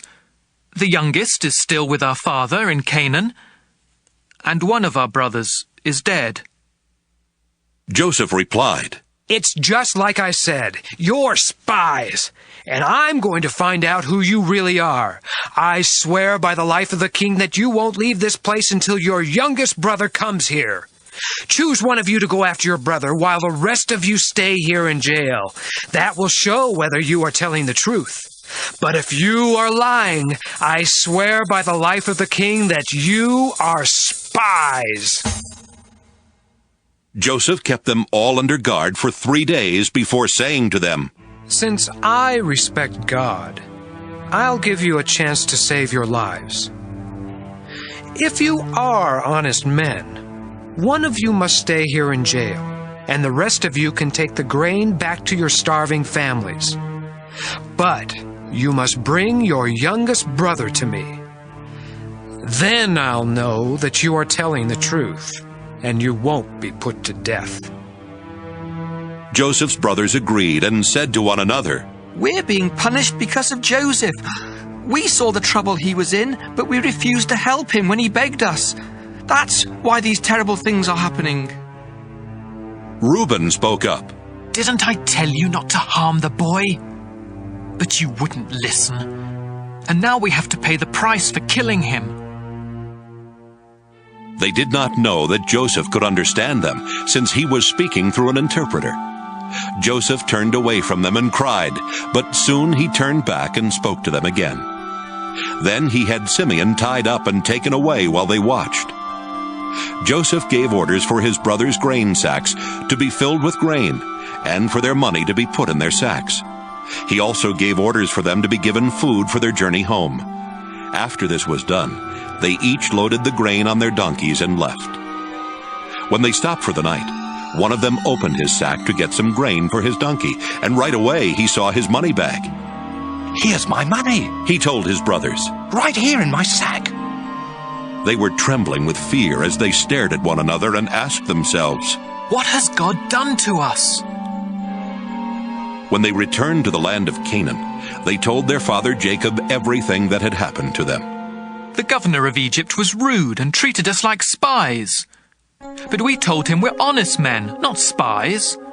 We come from a family of 12 brothers. The youngest is still with our father in Canaan, and the other is dead." Then the governor of Egypt told us, "I'll find out if you really are honest. Leave one of your brothers here with me while you take the grain to your starving families. But bring your youngest brother to me, so I can be certain that you are honest men and not spies. After that, I'll let your other brother go free, and you can stay here and trade." When the brothers started emptying their sacks of grain, they found their money bags in them. They were frightened, and so was their father Jacob, who said, "You have already taken my sons Joseph and Simeon from me, and now you want to take away Benjamin. Everything is against me." Reuben spoke up. "Father, if I don't bring Benjamin back, you can kill both of my sons. Trust me with him, and I will bring him back." But Jacob said, I won't let my son Benjamin go down to Egypt with the rest of you. His brother is already dead, and he is the only son I have left. I am an old man, and if anything happens to him on the way, I'll die from sorrow, and all of you will be to blame. Genesis 43. The famine in Canaan got worse, until finally Jacob's family had eaten all the grain they had bought in Egypt. So Jacob said to his sons, Go back and buy some more grain. Judah replied, The governor strictly warned us that we would not be allowed to see him unless we brought our youngest brother with us. If you let us take Benjamin along, we will go and buy grain, but we won't go without him. Jacob asked, Why did you cause me so much trouble by telling the governor you had another brother? They answered, He asked a lot of questions about us and our family. He wanted to know if you were still alive and if we had any more brothers. All we could do was answer his questions. How could we know he would tell us to bring along our brother? Then Judah said to his father, Let Benjamin go with me, and we will leave right away, so that none of us will starve to death. I promise to bring him back safely, and if I don't, you can blame me as long as I live. If we had not wasted all this time, we could already have been there and back twice. Their father said, If Benjamin must go with you, take the governor a gift of some of the best things from our own country, such as perfume, honey, spices, pistachio nuts, and almonds. Also, take along twice the amount of money for the grain, because there must have been some mistake when the money was put back in your sacks. Take Benjamin with you and leave right away. When you go in to see the governor, I pray that God all-powerful will be good to you, and that the governor will let your other brother and Benjamin come back home with you. If I must lose my children, I suppose I must. The brothers took the gifts, twice the amount of money, and Benjamin. Then they hurried off to Egypt. When they stood in front of Joseph, he saw Benjamin and told the servant in charge of his house, Take these men to my house. Slaughter an animal and cook it so they can eat with me at noon. The servant did as he was told, and took the brothers to Joseph's house. But on the way they got worried and started thinking, We are being taken there because of the money that was put back in our sacks last time. He will arrest us, make us his slaves, and take our donkeys. So when they arrived at Joseph's house, they said to the servant in charge, Sir, we came to Egypt once before to buy grain. But when we stopped for the night, we each found in our grain sacks the exact amount we had paid. We have brought that money back, together with enough money to buy more grain. We don't know who put the money in our sacks. It's all right, the servant replied. Don't worry. The God you and your father worship must have put the money there, because I received your payment in full. Then he brought Simeon out to them. The servant took them into Joseph's house and gave them water to wash their feet. He also tended their donkeys. The brothers got their gifts ready to give to Joseph at noon, since they had heard they were going to eat there. When Joseph came home, they gave him the gifts they had brought, and they bowed down to him. After Joseph had asked how they were, he said, What about your elderly father? Is he still alive? They answered, Your servant, our father, is still alive and well. And again they bowed down to Joseph. When Joseph looked around and saw his brother Benjamin, he said, This must be your youngest brother, the one you told me about. God bless you, my son. Right away he rushed off to his room and cried because of his love for Benjamin. After washing his face and returning, he was able to control himself and said, Serve the meal. Joseph was served at a table by himself, and his brothers were served at another. The Egyptians sat at yet another table, because Egyptians felt it was disgusting to eat with Hebrews. To the surprise of Joseph's brothers, they were seated in front of him according to their ages, from the oldest to the youngest. They were served food from Joseph's table, and Benjamin was given 5 times as much as each of the others. So Joseph's brothers drank with him and had a good time. Genesis 44. Later, Joseph told the servant in charge of his house, Fill the men's grain sacks with as much as they can hold, and put their money in the sacks. Also, put my silver cup in the sack of the youngest brother. The servant did as he was told. Early the next morning, the men were sent on their way with their donkeys. But they had not gone far from the city when Joseph told the servant, Go after those men. When you catch them, say, My master has been good to you, so why have you stolen his silver cup? Not only does he drink from his cup, but he also uses it to learn about the future. You have done a terrible thing. When the servant caught up with them, he said exactly what Joseph had told him to say. But they replied, Sir, why do you say such things? We would never do anything like that.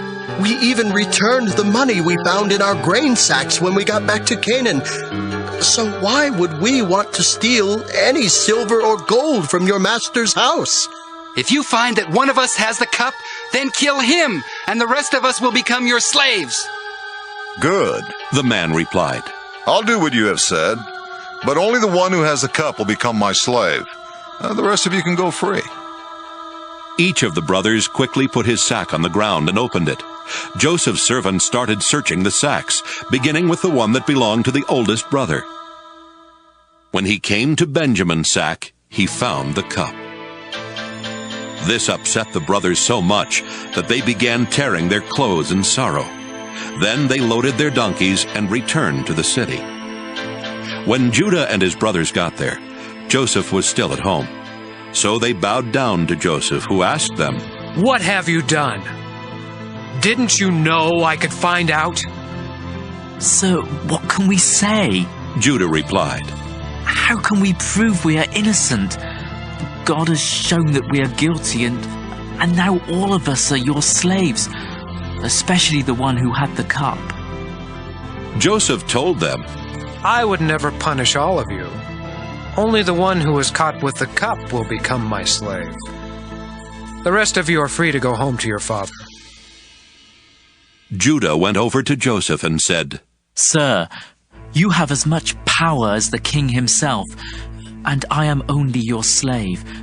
Please don't get angry if I speak. You asked us if our father was still alive, and if we had any more brothers. So we told you, our father is a very old man. In fact, he was already old when Benjamin was born. Benjamin's brother is dead. Now Benjamin is the only one of the two brothers who is still alive, and our father loves him very much. You ordered us to bring him here so you could see him for yourself. We told you that our father would die if Benjamin left him. But you warned us that we could never see you again unless our youngest brother came with us. So we returned to our father and reported what you had said. Later, our father told us to come back here and buy more grain. But we answered, we can't go back to Egypt without our youngest brother. We will never be let in to see the governor unless he is with us. Sir, our father then reminded us that his favorite wife had given birth to 2 sons. One of them was already missing and had not been seen for a long time. My father thinks the boy was torn to pieces by some wild animal, and he said, I am an old man. If you take Benjamin from me and something happens to him, I will die of a broken heart. That's why Benjamin must be with us when I go back to my father. He loves him so much that he will die if Benjamin doesn't come back with me. I promised my father that I would bring him safely home. If I don't, I told my father he could blame me the rest of my life. Sir, I am your slave. Please let me stay here in place of Benjamin, and let him return home with his brothers. How can I face my father if Benjamin isn't with me? I couldn't bear to see my father in such sorrow. Genesis 45. Since Joseph could no longer control his feelings in front of his servants, he sent them out of the room. When he was alone with his brothers, he told them, I am Joseph. Then he cried so loudly that the Egyptians heard him and told about it in the king's palace. Joseph asked his brothers if his father was still alive, but they were too frightened to answer. Joseph told them to come closer to him, and when they did, he said, "Yes, I am your brother Joseph, the one you sold into Egypt. Don't worry or blame yourselves for what you did. God is the one who sent me ahead of you to save lives. There has already been a famine for 2 years, and for 5 more years no one will plow fields or harvest grain. But God sent me on ahead of you to keep your families alive and to save you in this wonderful way.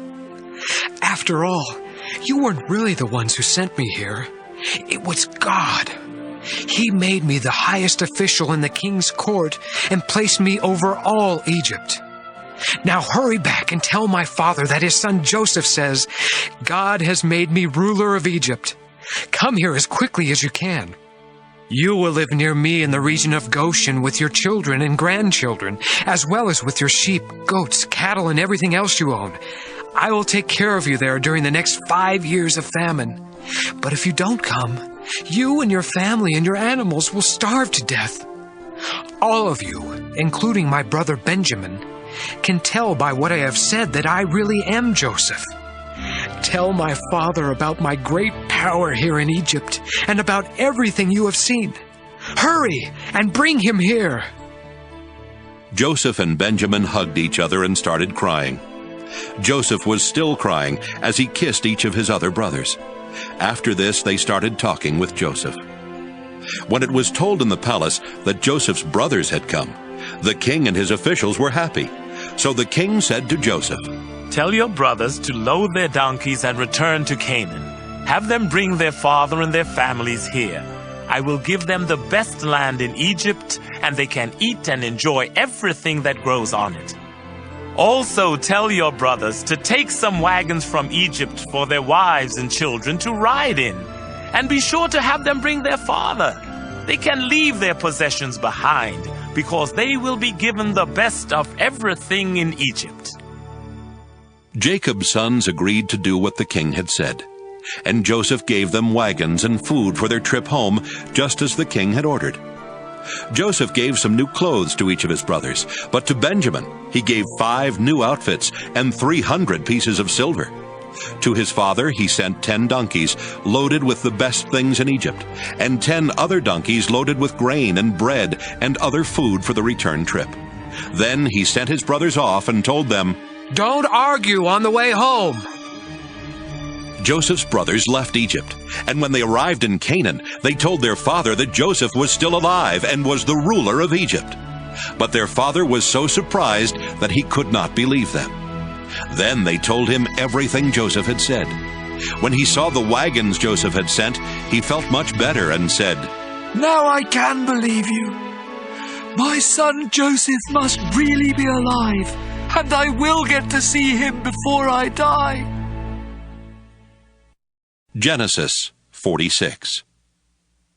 Jacob packed up everything he owned and left for Egypt.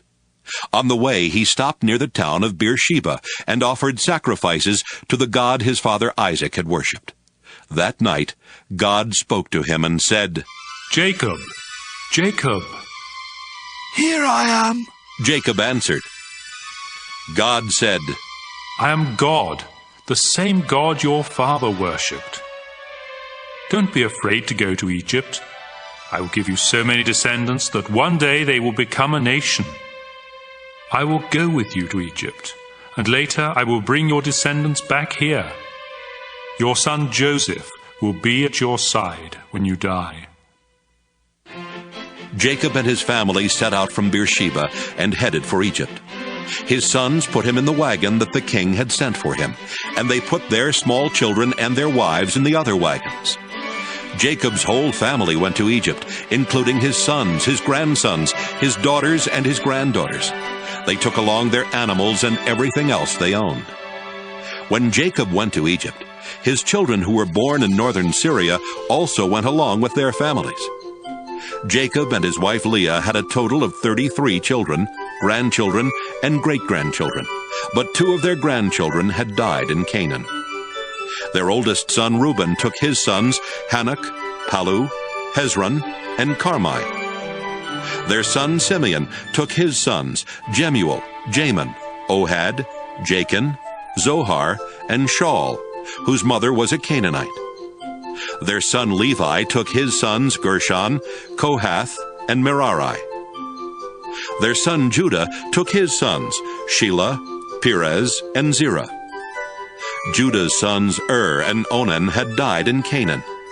Judah's son Perez took his sons Hezron and Hamel. Their son Issachar took his sons Tola, Puvah, Jashub, and Shimron. Their son Zebulun took his sons Sirid, Elon, and Jaleel. Their daughter Dinah also went. Jacob and Zilpah, the servant woman Laban had given his daughter Leah, had a total of 16 children, grandchildren, and great-grandchildren. Their son Gad took his sons Ziphion, Haggai, Shunai, Esbon, Eri, Arodi, and Areli. Their son Asher took his sons Imnah, Ishva, Ishvi, and Beriah, who took his sons Heber and Malchiel. Serah, the daughter of Asher, also went. Jacob and Rachel had 14 children and grandchildren. Their son Joseph was already in Egypt, where he had married Asenath, daughter of Potipharah, the priest of Heliopolis. Joseph and Asenath had 2 sons, Manasseh and Ephraim. Jacob and Rachel's son Benjamin took his sons Bela, Becher, Ashbel, Gera, Naaman, Ehi, Rosh, Muppim, Huppim, and Ard. Jacob and Bilhah, the servant woman Laban had given his daughter Rachel, had 7 children and grandchildren. Their son Dan took his son Hushim. Their son Naphtali took his sons Jaziel, Gunai, Jezer, and Shillem. 66 members of Jacob's family went to Egypt with him, not counting his daughters-in-law. Jacob's 2 grandsons who were born there made it a total of 70 members of Jacob's family in Egypt. Jacob had sent his son Judah ahead of him to ask Joseph to meet them in Goshen. So Joseph got in his chariot and went to meet his father. When they met, Joseph hugged his father around the neck and cried for a long time. Jacob said to Joseph, "Now that I have seen you and know you are still alive, I am ready to die." Then Joseph said to his brothers and to everyone who had come with them, "I must go and tell the king that you have arrived from Canaan.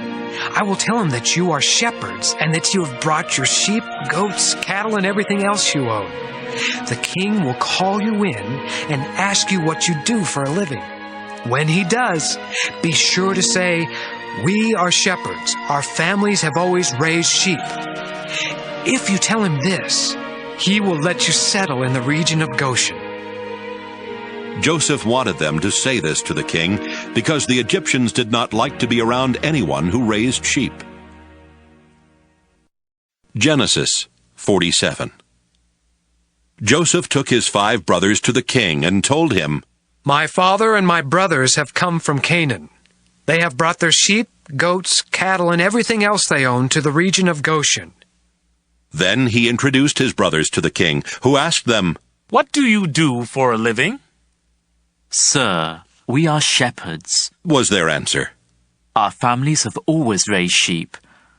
But in our country, all the pastures are dried up, and our sheep have no grass to eat. So we, your servants, have come here. Please, let us live in the region of Goshen." The king said to Joseph, "It's good that your father and brothers have arrived. I will let them live anywhere they choose in the land of Egypt, but I suggest that they settle in Goshen, the best part of our land.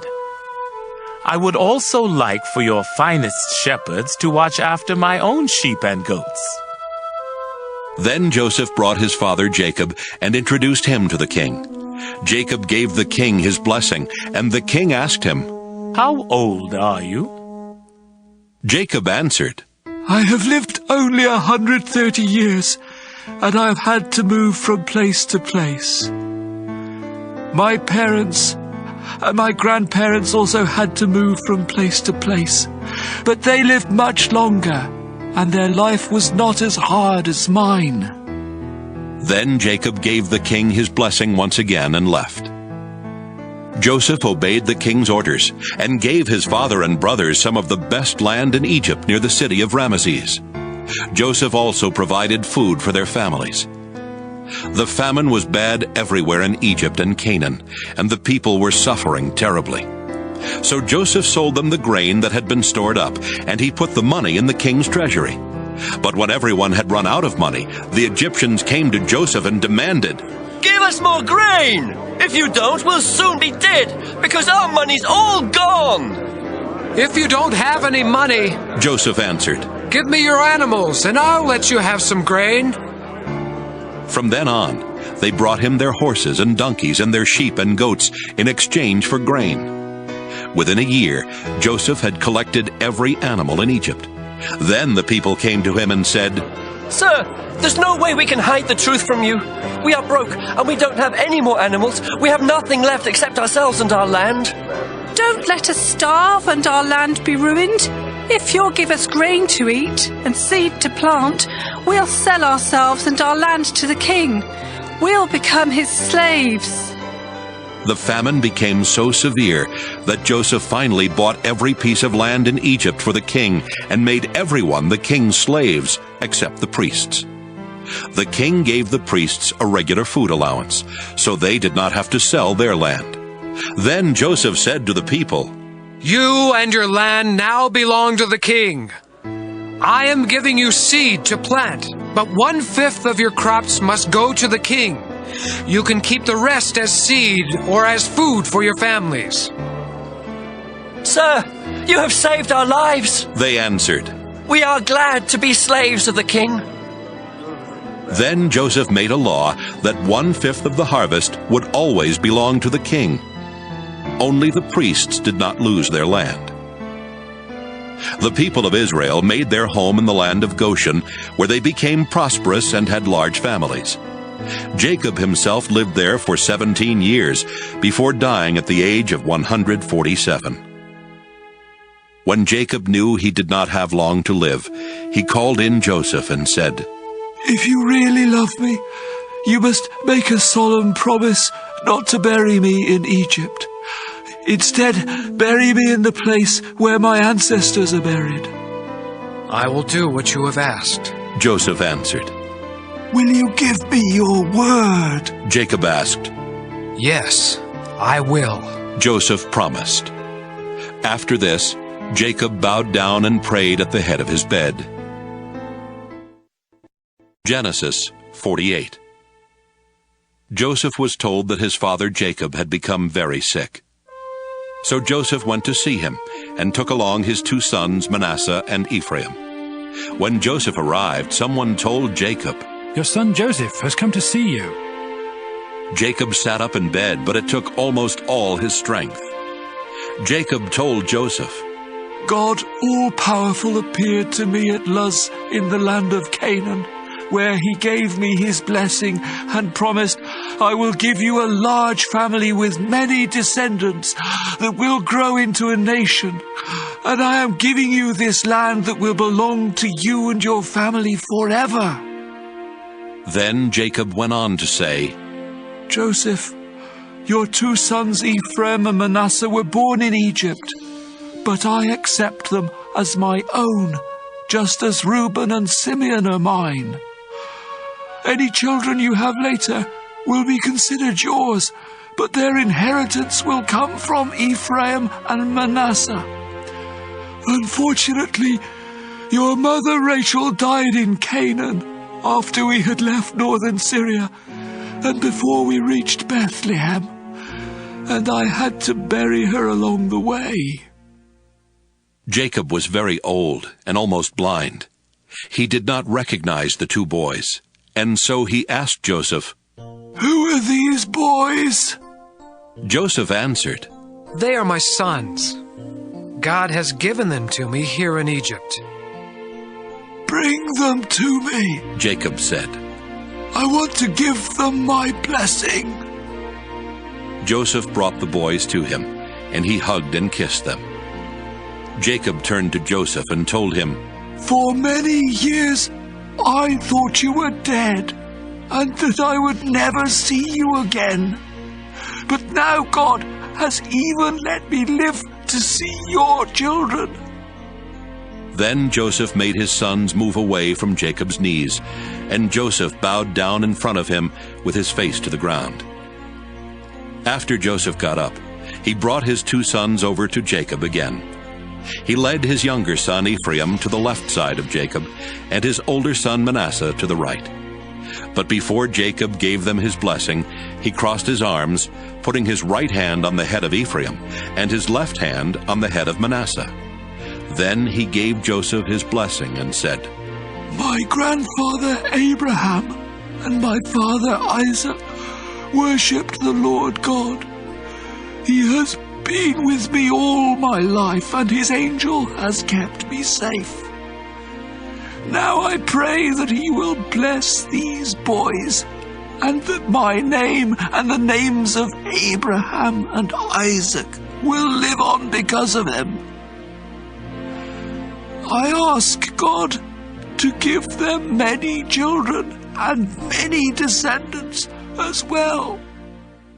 Joseph did not like it when he saw his father place his right hand on the head of the younger son. So he tried to move his father's right hand from Ephraim's head and place it on Manasseh. Joseph said, Father, you have made a mistake. This is the older boy. Put your right hand on him. But his father said, Son, I know what I am doing.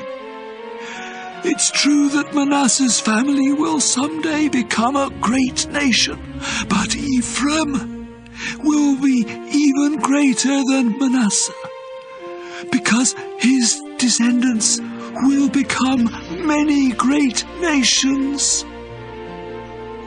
Jacob told him that in the future the people of Israel would ask God's blessings on one another by saying, I pray for God to bless you as much as he blessed Ephraim and Manasseh.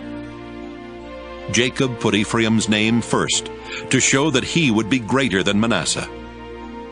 After that, Jacob said, Joseph, you can see that I won't live much longer, but God will be with you and will lead you back to the land he promised our family long ago.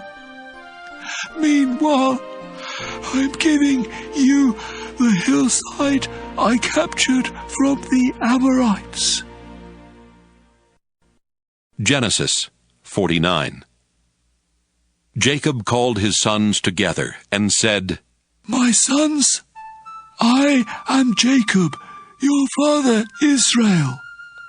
Come, gather around as I tell your future. Reuben, you are my oldest, born at the peak of my powers. You were an honored leader, uncontrollable as a flood. You slept with my wife and disgraced my bed, so you no longer deserve the place of honor. Simeon and Levi, you are brothers, each a gruesome sword. I never want to take part in your plans or deeds.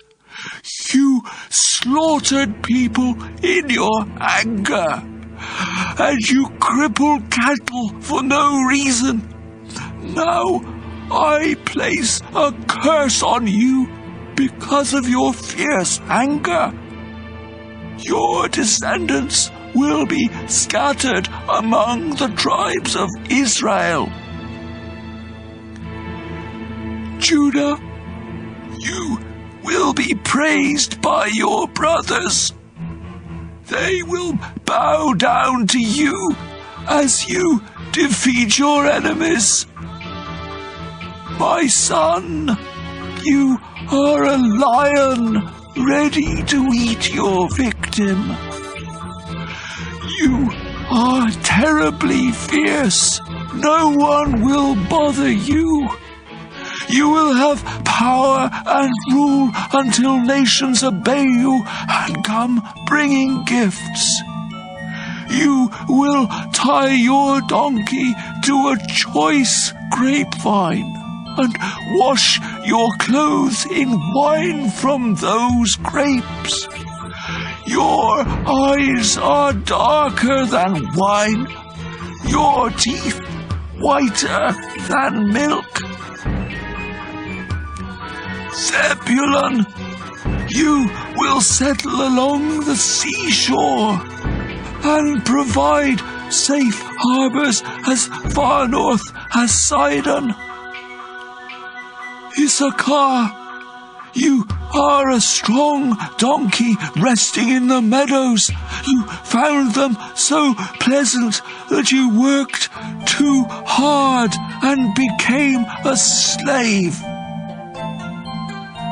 Dan, you are the tribe that will bring justice to Israel. You are a snake that bites the heel of a horse, making its rider fall. Oh Lord, I am waiting for you to save us. Gad, you will be attacked. Then attack your attackers. Asher, you will eat food fancy enough for a king. Naphtali, you are a wild deer with lovely fawns. Joseph, you are a fruitful vine growing near a stream and climbing a wall. Enemies attacked with arrows, refusing to show mercy. But you stood your ground, swiftly shooting back with the help of Jacob's God, the all-powerful one. His name is the Shepherd, Israel's mighty rock. Your help came from the God your father worshipped, from God all-powerful.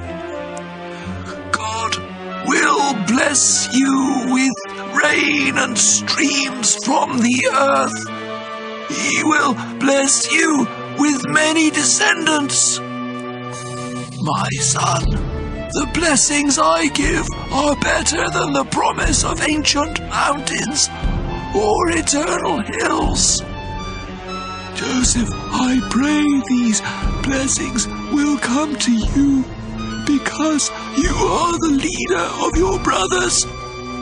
Benjamin, you are a fierce wolf, destroying your enemies morning and evening. These are the 12 tribes of Israel. And this is how Jacob gave each of them their proper blessings. Jacob told his sons, Soon I will die, and I want you to bury me in Machpelah cave. Abraham bought this cave as a burial place from Ephron the Hittite, and it is near the town of Mamre in Canaan. Abraham and Sarah are buried there, and so are Isaac and Rebekah. I buried Leah there too. Both the cave and the land that goes with it were bought from the Hittites. When Jacob had finished giving these instructions to his sons, he lay down on his bed and died. Genesis 50. Joseph started crying, then leaned over to hug and kiss his father. Joseph gave orders for Jacob's body to be embalmed, and it took the usual 40 days. The Egyptians mourned 70 days for Jacob. When the time of mourning was over, Joseph said to the Egyptian leaders, If you consider me your friend, please speak to the king for me. Just before my father died, he made me promise to bury him in his burial cave in Canaan. If the king will give me permission to go, I will come back here. The king answered, Go to Canaan and keep your promise to your father. When Joseph left Goshen with his brothers, his relatives, and his father's relatives to bury Jacob, many of the king's highest officials and even his military chariots and cavalry went along. The Israelites left behind only their children, their cattle, and their sheep and goats. After crossing the Jordan River and reaching Atad's threshing place, Joseph had everyone mourn and weep 7 days for his father. The Canaanites saw this and said, "The Egyptians are in great sorrow." Then they named the place Egypt in sorrow. So Jacob's sons did just as their father had instructed. They took him to Canaan and buried him in Machpelah cave, the burial place Abraham had bought from Ephron the Hittite. After the funeral, Joseph, his brothers, and everyone else returned to Egypt. After Jacob died, Joseph's brothers said to each other, "What if Joseph still hates us and wants to get even with us for all the cruel things we did to him?" So they sent this message to Joseph. Before our father died, he told us, "You did some cruel and terrible things to Joseph, but you must ask him to forgive you." Now we ask you to please forgive the terrible things we did. After all, we serve the same God that your father worshipped. When Joseph heard this, he started crying. Right then, Joseph's brothers came and bowed down to the ground in front of him and said, "We are your slaves." But Joseph told them, "Don't be afraid. I have no right to change what God has decided.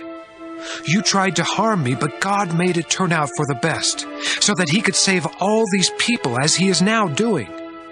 Don't be afraid. I will take care of you and your children." After Joseph said this, his brothers felt much better. Joseph lived in Egypt with his brothers until he died at the age of 110. Joseph lived long enough to see Ephraim's children and grandchildren.